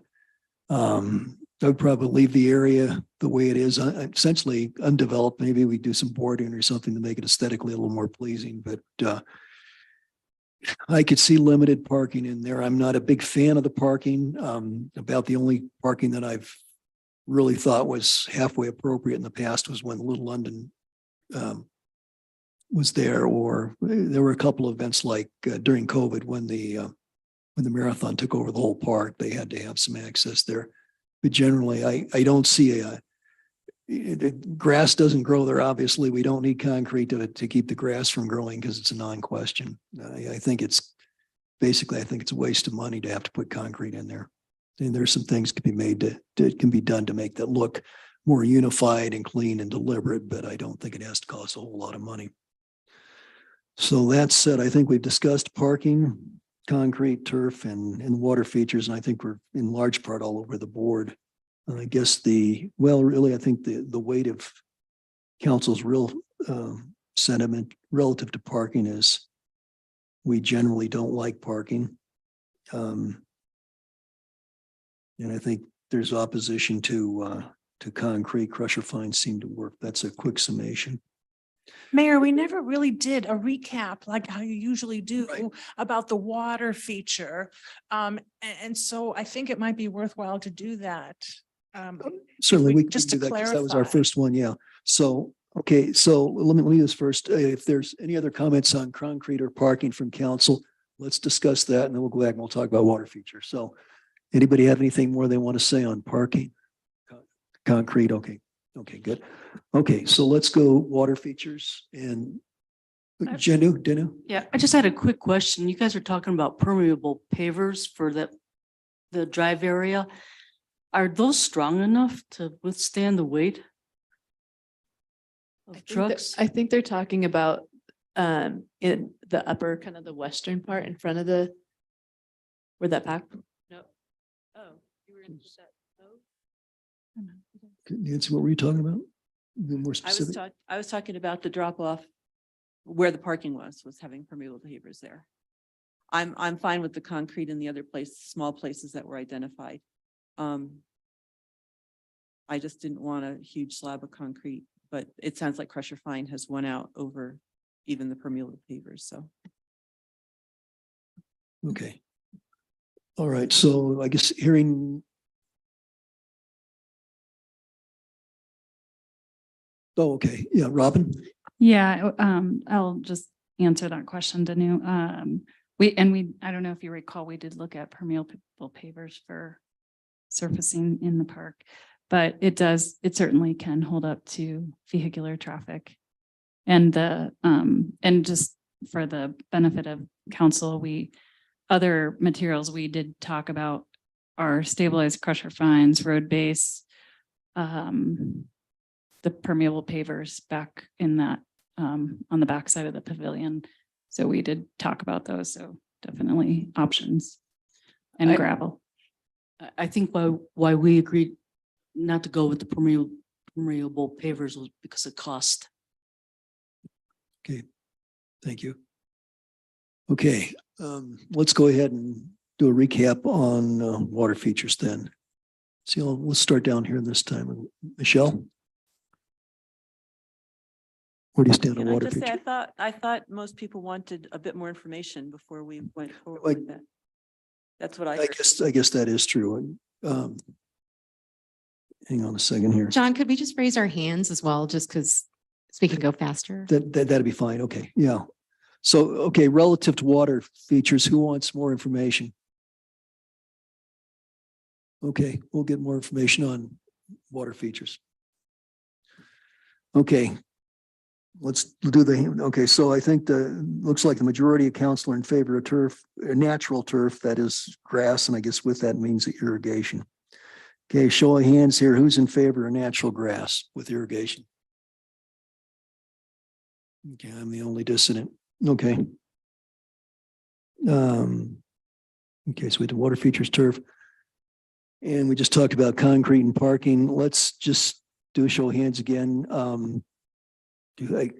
Well, this is kind of all over the board, but who's mostly in favor of, who would be mostly in favor of crusher fines? I don't have the information. Are we talking about yes or no? Is there going to be parking in the park with crusher fines or without I'm sorry, crusher fines or just in general? I guess just in general, yeah. But when you say crusher fines, the reason it's hard to answer that question is because we were just informed that permeable pavers are also an option. And as Nancy pointed out, it might be more interesting for little parts of the park to have the permeable pavers in addition to the permeable crusher fines. So when you ask, do we want crusher fines? For me, either would be fine as long as it's not in the parking area. Could I don't know which suggest- one is more cost effective. The question is, who doesn't want concrete? Oh. Well, that's easier. Okay, who's opposed to concrete?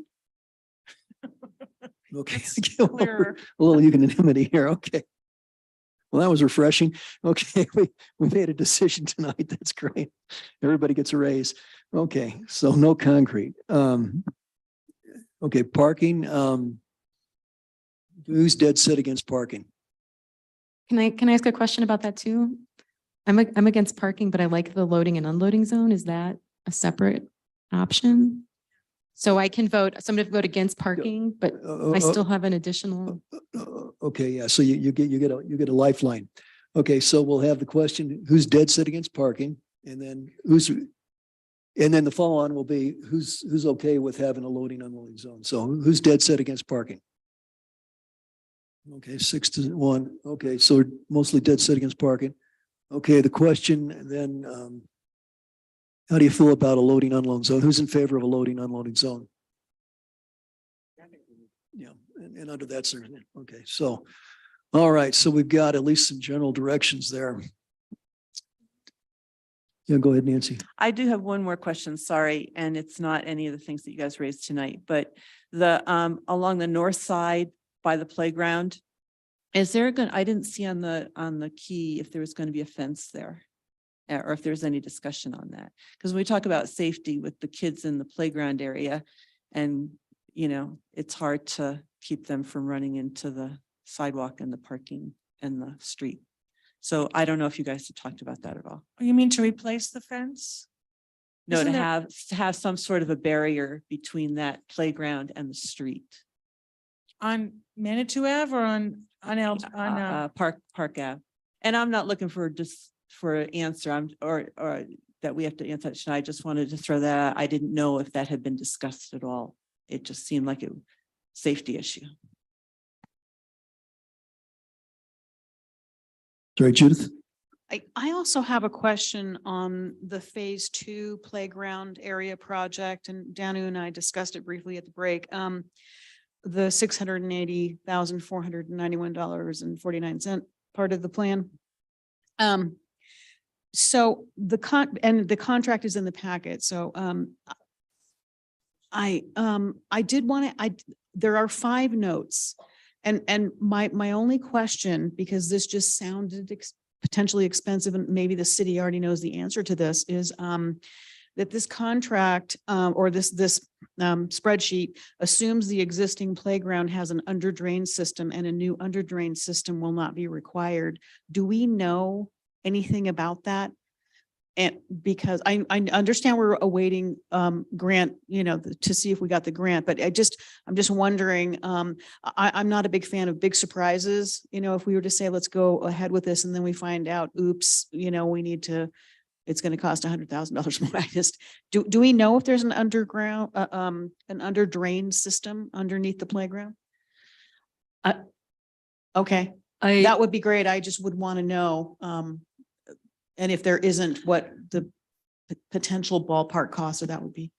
That playground was put in, I want to say like 2006, through a GOCO grant. And I believe the architects on that project were Thomas and Thomas here in Colorado Springs. And so they would be the ones who would probably have all the schematics. And I'm assuming that's kind of a critical piece of playgrounds, yeah, to do some kind of a underground drainage. Typically, there is an under drain system in the playground. I didn't hear of any issues, obviously, given that the playground is in a floodplain. If it's inundated, you're still going to run the risk of EWF floating away. So it wouldn't mitigate that. It would just be for kind of the daily precipitation that you would receive that would infiltrate into the under drain system, which is just a layer that is under the EWF. So I would guess that given the timing of that improvement, and I know that it was, that it would have an under drain system. Well, I know that they raised that whole area up about 2 feet above the original ground level, because it used to be, I'm thinking, the same ground level as what the event space is, and they built it all up and then did the wall all around it. So What's I'm, EWF, Jenna? I don't know. Oh, well, you're talking about things that we don't know. What you're Sure. saying. Let me explain that a little better. So the surface, we're talking about the under drain, which is the drainage layer that would go under the engineered wood fiber, which is the wood mulch. That's the safety surface in the playground. And typically you would have an under drain system, which is the drainage component of that, to make sure that water doesn't maintain in the EWF. We call it EWF, engineered wood fiber, so that the water infiltrates through and doesn't absorb into it and kind of cause mold issues.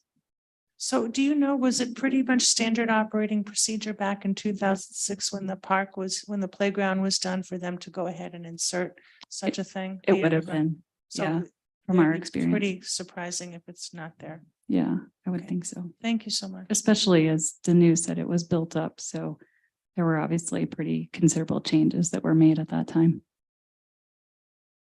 Okay, thank you.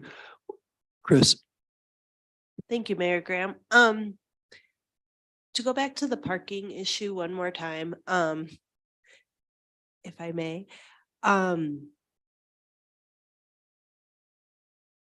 don't know if this is like overthinking it or like overstepping like what Parab needs to be concerned about, but if the parking is eliminated in the park, does there need to be like another sort of layer saying that like when there's an event, when Little London Winds play, when Pottery in the Park happens, there will be something like a given like that so many parking spaces will be available for the event or for the event organizers.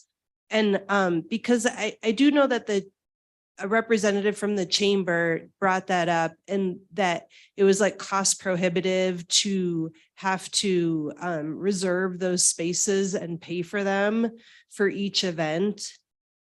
And also would potentially take away parking from people attending the event, which isn't so much a concern like you're saying, Counselor Shada, that we could provide alternative transportation for those folks, but the people putting on the event, like how can we account for those parking spaces or how is that built into the new plan, I guess?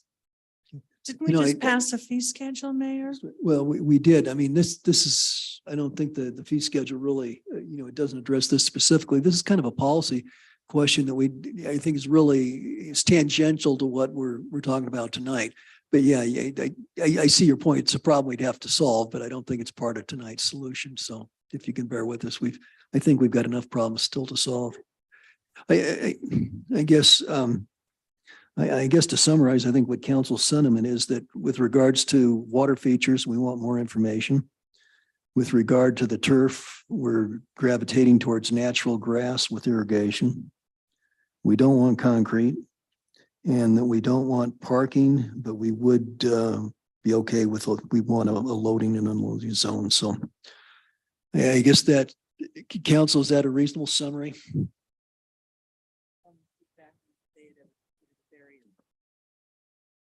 Yeah, I'd still like some feedback on if a barrier was ever considered for on the north side of the playground between that and the street.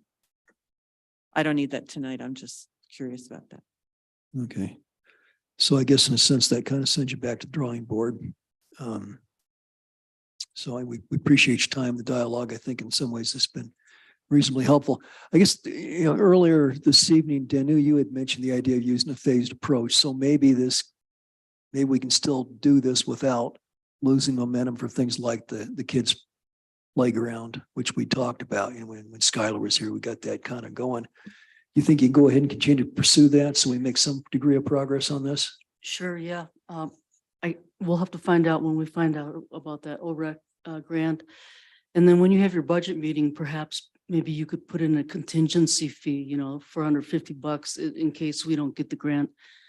Then we could just, continue on with the playground. If we don't get that, then we have $250,000 in our general parks fund that we could start maybe replacing one of the larger pieces of playground equipment, and do it piecemeal like that. because when we did this master plan, we tried to realistically bite off what we thought we could chew and make happen. And so some of these things that the council is wanting, if that's what you guys really want in the master plan, we can do it, but whether or not we can achieve that and make that happen. And I only say that because it's taking us so long just to get the west side done. I can't tell you how long getting that one phase off the ground took Parab. And so for us, it'd be great if we could just come to some kind of a compromise consensus about this master plan and keep moving forward, and so that we can feel like we've accomplished something for 2022, because that's what we spent our whole year on, was this master plan. Okay, thank you. We've got several, okay, we'll go with you and then Mr. Shada. Yeah, and I just really appreciate you all taking the time to work with us, because adding on to what Danu's been saying, we're looking for future plans, and we do feel like so much we've been stilted along the way. And so we want to make sure that moving forward, that we aren't wasting one another's time, right? And so that, when we are developing some of these plans at the different new parks, that we're actually on the same page. So maybe it would be beneficial if, when we had some of these meetings, that additional members of council could come meet with us as we're making these decisions as well, so that way we don't get to this point and really 2022 just went away, right? Because that was really frustrating to have that handed back to us after so much work.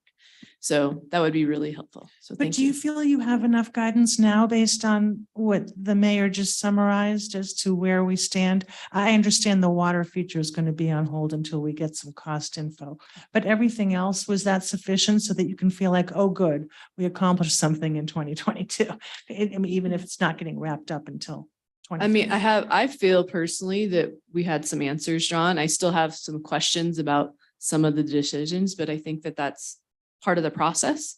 But I think moving forward, again, more open dialogue would be really helpful for us, I think. Okay, Thank you. good comment. Let's give me Mr. Shada and then Judith. John? I guess it's my hope that with kind of the guidance that has been given tonight, I guess I'd like to see an updated master plan. I guess I'd like to see the concrete removed that we talked about. It shouldn't be there. Okay. The crusher fines where it should be. Okay. I guess what I don't want to see is, I don't want to see this thing again. Okay. Seems like we've visited this. We've heard all the input. Okay. We've heard the pros and the cons. Okay. I guess I'd like to see some updated cost numbers. Okay. So I can go back and see what we've saved. Okay. Because I want to get back to my original kind of thing, which is that I want the best bang for the buck as early as possible, and biggest changes in that park as soon as possible, without us being linked to all sorts of grants and things that may or may not appear in the future. Okay. So I like things that we finish. Like I said, that little piece of concrete always bugs the heck out of me. That little sidewalk that doesn't connect. It's almost like I want that fixed right away. It just seems like, that really grates on me when I see that little piece. It's like, why can't we finish something? See what I mean? So I guess that would be my expectation, is that we have another set of drawings that show all these things. Okay. We pass it out to everybody. Okay. And we look at that all and go, wow, does this look like something that makes sense? Or did we really make some bad decisions here tonight that we need to revisit? Okay, and rethink about. All right. Get those numbers in there from the standpoint of that sod. Get those numbers in there from that standpoint of that crusher fine. Maybe even help us from the standpoint of, when you've replaced certain things with the plan, what we're saving. Okay, because these dollars are whether we do things or not. You know what I mean? And so that helps me, because we're coming up on kind of a budget planning thing, and we've got some big projects that are hanging over this council that I think we want to finish and do. And And I'm with Nancy from the standpoint, this park should be a jewel. And I guess I would like to see an updated master plan, okay, that shows phases that are beyond the playground. In other words, when can we get this turf in? When can we get these crusher fines in? And what are these pieces so that, like you say, Danu, that we don't end up with one piece of the park, okay, that's all finished, and then a whole bunch of other kind of stuff that's all kind of half done.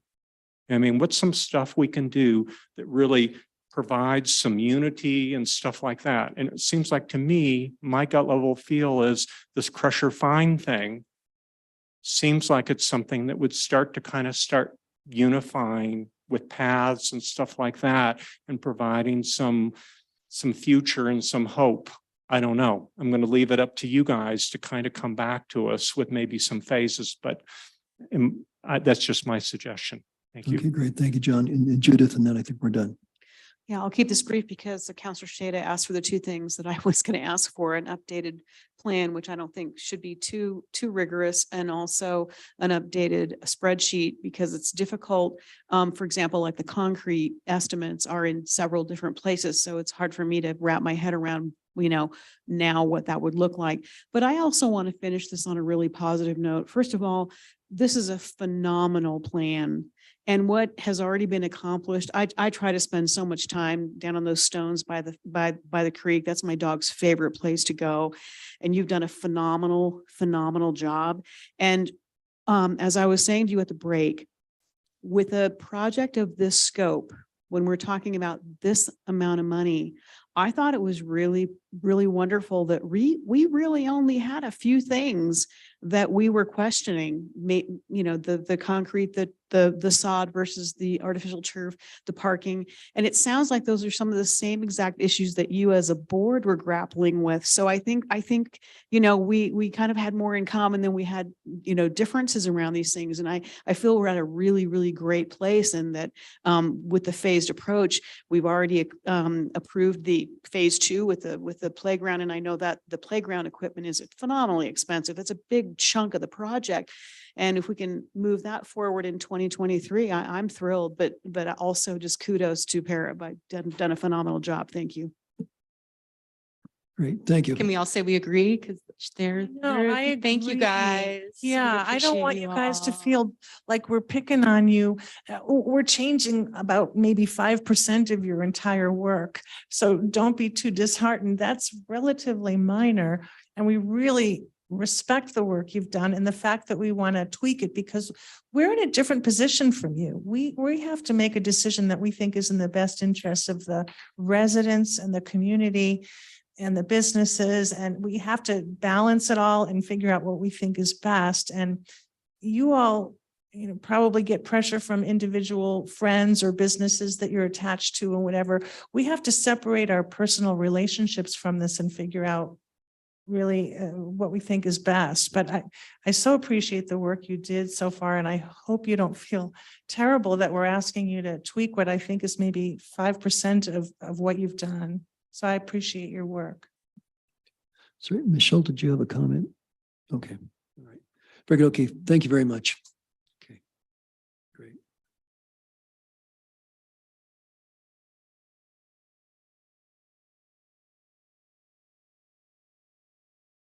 Okay, well, I can only mind. Yeah, those were 1.5 optic. No, perfect. It's just. Good. Well, you just to be sure you give it back.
Okay, I'm back to work here. Okay, next topic, the second topic of the evening, is the update on the Hiawatha Gardens project. And we've got Dole and Ann Nichols here. Take it away, Noel. Dole. Good evening. I'm Dole Grubenick, city engineer for Manitou Springs. And Ann, excuse me, Ann Nichols, I can't even. Pardon? Oh, Yeah. 208 Pawnee. Okay. Floor is yours. Take it up. Thank you. So we're going to provide a brief, efficient update of where we are for the Hiawatha Gardens project. I don't know if our slides are being brought up. Okay, I got a thumbs up. Thank you. Terrific. So this is the Hiawatha task. At this point in the evening, we can laugh about it. Okay, so we last presented to you all approximately 6 months or so ago. So this is just not only a good time to reach back out and connect with you all, but also there's been some kind of major milestones that we've accomplished. So it's a good time to meet with you all. All right, next slide, please. Real quick, purpose of tonight's briefing, an overview of what's occurred since August when we last met, and then to kind of help share the vision and the future of what's happening going forward. Next slide. Excuse me, is there a way to have the screen stop having spasms? Just because it's kind of hard to. Oh, Just working on it. I can just kind of communicate this. We don't have to look at the screen necessarily for a little bit here so that we don't get a headache. We kind of walked through in your packet there some of the key milestone dates of this last 2 years or so. And then this last summer, we kind of focused on making some improvements at the site. We continue to maintain the site, keeping the site sealed. We inspect it. We monitor the security cameras. They're wireless, so we actually have to replace the batteries very frequently. So we're trying to continue to be a good steward of the building so that it's in as good a shape as possible when the future plans are eventually developed. Oh, I skipped over a couple of key things there at the bottom. I also wanted to highlight that we have completed a topographical survey for the site. That was necessary so that the civil could then do their site work for the site, look at drainage, things like that. We did have the mural done, which we'll talk about in a moment. And then we also went ahead and had the geotechnical report done so that they went through and did soil borings, checked water tables, looked at the soils, and then we'll be able to use that information to eventually do a foundation design. So whatever's designed out there, like really, we got some of this preliminary stuff done because we knew we needed it no matter what the future layout. So we went ahead and did some of these things proactively. They're done. So as we move into the next phases, we can check those boxes. We have met with History Colorado. We've mentioned before, but we're awarded a $12,500 grant. So we're in the process of turning the paperwork in for that to get reimbursed for that. So that's good news for us. And then the match application submitted. Do you want to talk about that? Okay. Okay, I'm just going to keep going. Feel free to ask me any questions in the moment. Okay. So the project we felt like was making pretty efficient and steady progress. And then in July of 2022, if you'll go to the next slide for me too. Thank you. It's all right. We're rolling along here. The task force was notified about a potential acquisition that could affect, which was nearby to Hiawatha. And so without having the details, without really understanding the implications, we basically suspended some of those efforts. We suspended some of the efforts. That was also when we decided to go ahead and have the survey initiated and the geotech report done. And, we could still, and we made site improvements with the split rail fencing and the mulching and the stone steps. So we still made the site. And that's also when we installed Pike Ride. So we actually continued developing and improving the site. But as far as developing the ultimate layouts and the ultimate preferences. We really suspended those efforts because we just didn't know what that acquisition was and how it could affect the layout, connection, or whatever of the site. Then December 2022 arrived and the information was made public that the site to be acquired was the Chase Bank. And obviously with its proximity to Hiawatha, Creek Walk, Manitou Avenue, Old Man's Trail, I mean, you name it. And that site is kind of a hub for it. We have been aggressively resuming our design efforts and looking at how to incorporate that site into some of these layout ideas and options. One thing I wanted to point out, because it could be a little bit confusing. So you might remember that the Hiawatha site, we have separated it into a mobility hub with bathrooms and then also the building rehabilitation. We continue to keep that line there because PPRTA dollars are funding the building site layout, the site layout, the bathrooms. We're still working on funding for the building rehabilitation. Okay, so it's important to do that. So in these next phases, we went ahead and asked our consultants to prepare their scopes separate and then to do their invoices separate so that we don't have any risk of commingling funds that are not supposed to be. And that way we can clearly turn in our reimbursement request back to PPRTA because we can say this money was only this. We don't have to, highlight a certain line and then omit this part of an invoice. So we decided to keep those separate and so that it's kind of transparent about what dollars are being spent on what element. Okay, next slide. Cover your eyes. Okay, it worked. We just kind of want to draw attention and really kind of celebrate the fact that there was a vision and a selection to take a zip system wall paneling, which was used to seal off the building, which is a very common construction technique. And because Manitou is able to, we were able to get a mural painted on that. And I don't know how, I'm not an artist. I don't know how they're able to take a picture and make it look the same on a wall. It's very impressive to me. And so we just wanted to highlight that and draw attention to it. We did encourage them to also look at doing a mural on the north side of the building as well, the narrow side there. We think that all of those interaction spaces would benefit from that aesthetic improvement. Next slide, please. Okay, so what are we doing now going forward? We are proceeding with, so we have conceptual stuff, we have concepts laid out, and we are proceeding with the mobility hub preferred site plan, make sure I read it so I say it right, and the historic building rehabilitation preferred design. We need to understand how the Chase Bank potentially interacts or affects any of that. And on some level, it doesn't affect any of it. And on some level, it interacts with it. And so I say specifically, one of the things we're looking at, and it's at the bottom here, and I'll come back to the other bullets.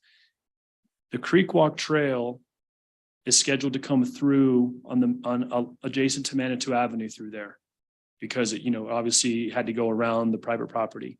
With the acquisition of this property, it gives us more options of where the pedestrian bridge, if needed, could cross the site. Now, as we all know, I'll remind you, there is a pretty significant grade elevation difference between the Chase Bank and the Hiawatha site. If you're standing on the east side of Hiawatha, I don't know if it's 10 or 11 feet up to the Chase Bank. So in order to meet ADA requirements for a pedestrian bridge, you have to have quite a bit of grade allowance happening. So we were kind of limited when we had that bridge to the far west, kind of parallel to the Old Man's Trail bridge. But now that we have access to that site, we're kind of reevaluating what we think is potentially the best site. You also might remember that when we had the pedestrian bridge on the west side near Old Man's Trail, there was a pretty significant switchback at the landing side on the Hiawatha side that was required to then slowly make ADA grades down to the site. The problem with that was that it took some pretty important real estate away from being creek frontage and it turned it into kind of a concrete walkway with railings and that kind of thing. So we're kind of excited about this because it allows the bridge to then have more flexibility with how it interacts with both sites. So that's being discussed. It complicates things because Hiawatha is a project, and then Creekwalk Trail is a separate funded project with two different design teams. So one of our to-dos, and both design teams are aware of this, is that we will have periodic joint meetings. So the two teams are working together. The nice thing is we've been able to share resources, surveys, property surveys. So there is some efficiency like that, so we're working together. We're continuing to look for funding sources for the building and the mobility hub. And then one of the big tasks was financial sustainability of use of Hiawatha building as a community center. So those things are all now back on the docket and are getting our full attention. I'm skipping around because I'm hitting topics, I think, in somewhat sequence. At the top, we do want to highlight that we were hoping before we kind of suspended work in July of 2022, that there was a chance that we might start construction on potentially the mobility hub and the bathrooms in this calendar year, 2023. With the way the Chase Bank site and how we want to tiptoe into this. We don't want to make any decisions that would prohibit incorporating the Chase Bank site into the site. We would want to do something that we would then have to undo. So we're just trying to tiptoe into a little bit. And then once we're ready, once we have an idea, we'll proceed. But there's a really good chance we won't be doing construction in this calendar year as a result. Next slide for me. Questions?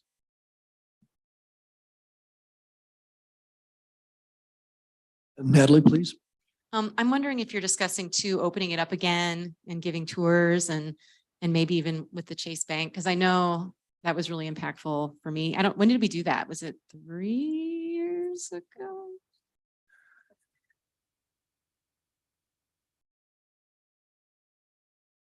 Yeah, it was September of 2021 and March of 2022. And then we did the tours July of 2022. Okay. I don't know. I just thought it was useful, but I guess maybe 2022. July of 2022? Yeah. Wasn't that our last? I went on the tours. There's no way, right? July of 20. Excuse me, I believe Nancy has an idea. She knows. No, I was just going to confirm it was in 2021 Okay. that we gave the tours of the building. Wait, I'm just throwing that out there, but I thought that I think quite a few people participated, and I know a few people that have said that they are sad that they missed that opportunity. So, okay. Denise? Mayor, I just do want to give a quick update on the Chase, because it's public now. We're on, hopefully this week or the end of next week, we have the soil testing done, which you guys requested, and making sure once that's done, then we'll move forward and try to get it closed as soon as possible. We do have, they've given us access where we can go in the building for certain things to just look at and do, but that's all the access we have right now for the Chase Bank. But we're hoping to get that closed in the next month or two if everything comes back positive on the soil testing. Okay, thank you. You can look in the windows though and see most of it. Okay. Other questions or comments from council? Dole, I had a question on slide, it's 3 of 8. At the bottom there, it talks about a match application submitted for 50% of the funding allocated for city projects. Applies only dance hall. Is that a tier 2 request? Yes, yeah, that's what we asked for when we presented a couple weeks ago. And it is to cover the phase 2 plus probably the construction drawings portion of it. and just to correct, that's a tier 1, I believe, request. Pardon? I believe that's a tier 1 request, under not a tier MAC. 2. Yeah, but it's to cover our phase 2 work. I probably misinterpreted your yeah. question. Tier 1, I didn't realize there was an application process for the tier 1 entities.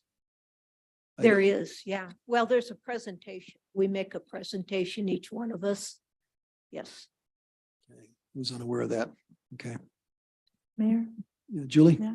Have you considered the possibility of eliminating Old Man's Trail?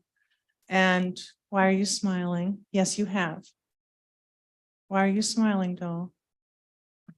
What's Well, that look? I am smiling because, in my opinion, it hasn't, we're still developing ideas. The acquisition of the Chase Bank opens up some new opportunities that weren't originally available. We looked previously at options to Old Man's Trail, one of which was, could it be closed? And then what does that do to the traffic patterns? And, you know, at the time, the shuttles used Old Man's Trail. So closing Old Man's Trail at the time would totally mess up routes, Mountain Metro routes 3, 30, 33, and 36. We also, and I do want to, we reached out to the city of Colorado Springs to help us do some traffic analysis if we made Old Man's Trail one direction. And they gave us some opinions and analysis on that as well. So I would say, yes, I think we're trying to look and as we all know, just as evident by the presentation tonight, you know, everything is connected and everything's a system. And so it's important that we, even though we have an idea, we have to work that idea through all the different layers and make sure we're not missing something. So for example, if we were to close Old Man's Trail, we better be really confident on what the traffic looks like at El Paso and Manitou Avenue, you know, or what happens when all that traffic now heads east on El Paso. We better understand what that consequence is. So I would say at this point, we're looking at a lot of those type of things, referencing some of our old analysis, but we have a little bit different spin on it as well. Oh, that's helpful. And are you also looking, in addition to the concept of a pedestrian bridge, are you also looking at the possibility of vehicles going from the Chase building down to Hiawatha so that there's perhaps no vehicles at all on Old Man's Trail and that turns into something else like permeable surface or something, or whatever? But is that something that you're also going to be considering, I would Yeah, hope? I have a good answer to that. So remember at the beginning of this presentation when I talked about that if you're standing on the east side of Hiawatha, it's a good 10, 11, 12 feet of height difference. Well, for a car bridge without any sidewalks, let's say it's just for cars to come and go, you want to maintain a 6% longitudinal slope. At 10, 11, 12, I'm not exactly sure, 8, it's about a 170-foot long bridge you would need to build. So you'd have to have a 170-foot long bridge from the Chase Bank site all the way to, that takes you to about the middle of the Hiawatha parking lot. Then you have to have all the receiving lanes to do the transition lanes, and you have to look at how you interact with the bridge off of Manitou Avenue. So it becomes, we would pretty much lose almost the entire function of the large part of the Hiawatha parking lot. And who knows what kind of traffic impacts it would look at there. So we looked at it. It doesn't seem feasible. It sounds for the like site. you dismissed it, yeah. Well, it's not dismissed. I mean, it's still, but we'll, you know, we're looking at it, but it doesn't seem to have any kind of a cost benefit ratio. At some point, will you be able to give us information on how many parking spots we would lose if that design were implemented so that we can actually do our own, so we can understand the analysis? If that was a request, we could do it. We don't have the civil, it's a civil firm. They don't have a bridge element to them. If we wanted to actually go through and lay out a bridge with all the receiving lanes on that east side of Hiawatha, we would need to modify our scope with them to have them include that analysis. I hope you would have them do that analysis just so we can consider that as an option. That's just my personal position. Yeah, Denise? Two things is, what do you think a bridge like that will cost? Because just a simple bridge is fairly expensive. What's your estimate? Well, a bridge with a 170-foot span. I mean, the Becker's Bridge was 2.5. Well, the bridge was probably 1. The project itself was 2 million. And that was like a 25-foot span bridge. So times it, maybe there's some efficiencies. It could be a $5 or $6 million bridge. Ish. and then the implications, I don't know what it would do to how it interacts with Manitou Avenue as well. I just don't know that yet. So maybe it's a $6 million, and then you would lose all of those parking spaces as well. Yeah. Judith? I'm so excited about the Chase Bank purchase. And when we were in executive session, we were excited about obtaining this property potentially to be an integral part of the future of the mobility hub and also the future transit patterns for Manitou and for Manitou Springs and Manitou Avenue. Real exciting potential there. And you know, I'm going to say what I need to say, knowing that it's going to get some groans here. But to me, the acquisition of this bank is a big deal, and it could potentially really change the dynamic of the hub. And I think that because that is true, I think we need to go back and look at the plans again. We need to look at the conceptual designs. And as you said, and I'm grateful that you brought it up, Dole, is to take a look at the big picture of how this property integrates with Creek Walk, integrates with what we're, you know, wanting to achieve at Hiawatha. And also I really believe that we have to look at some new conceptual designs and have another robust community engagement around it. And since we're not looking at breaking ground in 2023, I think this is a great opportunity for us to take a fresh look at what can be done with this project and of this property and integrating it into the design. I also emailed you my concern about in the memorandum where it states that it's a given that the parking department will be housed there. I certainly have no problem with that being the short-term location, but I do think the long-term plan has to involve new conceptual designs and community input before a final decision is made on what we're going to do with that property. And we want to do this right. You know, this is huge. So that's my my input, and I feel pretty strongly that we need to take a fresh look at it. If I could just say, that's exactly why we put it on hold for 6 months. Okay, John? Yeah, I concur with Judith. I was on the councils that we avoided this area back here being a parking lot. Okay, I think it's hard for everybody to believe that this was like literally a week away from being a parking lot. Okay, it would have never have ever come back as a park. We all know that. Once you end up kind of paving over that, losing that pavilion, losing that space, it would have been so much work to reverse that. Okay, same kind of thing with 7 Minute Springs. Okay. And I guess I would really want to challenge this community that this green belt area, this art district, okay, I was on the council and we got so much pushback on taking that city garage and envisioning an art center. So much pushback, how much money we could have sold that for and the whole 9 yards. And we stepped out, okay, and made that donation, okay. And now, you know, we have a major, you know, art hub downtown.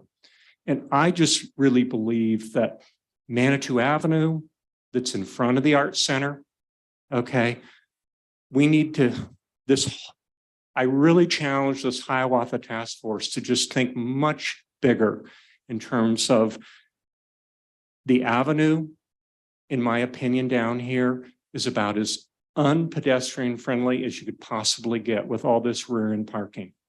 Okay.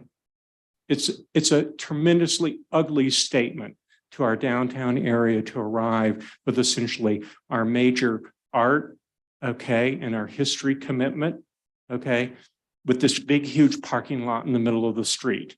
And then it's not connected in with our green space. And to me, I think we need to look at a much bigger comprehensive plan, a really beautiful vision for essentially the downtown area in terms of that's a statement, okay, as you enter the area, that this is a place to get parked, okay? All right. It's an area that we don't need to drain all this traffic onto Old Man's Trail in El Paso. El Paso should be a wonderful resident only and wide place to cycle and use all sorts of micro mobility without running into buses and people taking shortcuts for traffic and stuff like that. Okay. So when we saw this opportunity for this Chase Bake thing, I thought, wow, this is a place for the mobility hub in terms of all of our trolleys and transits to stay on the avenue, not on Old Man's Trail. Okay. Right now, you stand there and look, and to me, the vision of Hiawatha Gardens as essentially a community activity center, to me, it has to flow into Memorial Park. Okay. It can't be cut up with a road, with buses and trolleys and transit and everything flowing into these neighborhoods on the backside. To me, that's a real disservice to these downtown neighborhoods. Okay. All that traffic, in my opinion, needs to be on the avenue.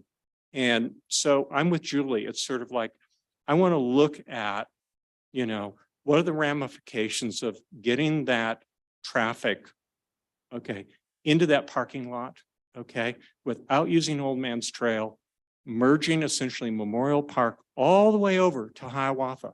So essentially we have this beautiful, maybe even envision eventually closing down large portions of El Paso. Okay. So essentially it's one big green space. Okay. Down in that area, because right now, that area right now is just choked with cars and buses and transit. That's what we've turned that area into. It's a very ugly, undesirable area. And to me, I hope we step out and think bigger. And I'm with Natalie. I think we deserve better, and I'm willing to spend on it. Well, so thank you. I also want to say that I feel like I agree with 100. I love what you just said. And I just feel like it's a great segue to a development plan, like a plan. Like we can have a vision and then we can implement that vision. And it's all connected. It's not chunks and it's not individual projects. And so thank you very much. I appreciate it. Council, any questions for Dole or Ann?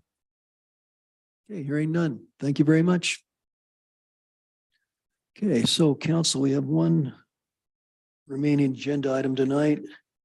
And I'll ask for some direction from you on this. This would be the 2003 economic development discussion continued. And this is Natalie's going to, she prepared a presentation for us. She'd suggested to me earlier that given the lateness of the evening, that perhaps we should look at doing this another time to give it real justice. So we could see what y'all think about that. She'd suggested our day-long work session, February 11th. That would be a possibility. I was looking at the tentative agenda for February the 7th. That doesn't look too heavily loaded. We could potentially do it then if you wanted to. We're off next week and this room is going to be used for a different meeting. So I think the idea of having a meeting next week is impossible. So would council be willing to postpone this to February the 7th? Sure. I don't see any opposition. Hearing no opposition, and you're okay with that, Natalie? Maybe we'll put you on earlier in the evening, Natalie, so you can be nice and fresh. Okay. That said, I think that concludes our business for this evening. Okay. Thank you all. Good night. Thank you.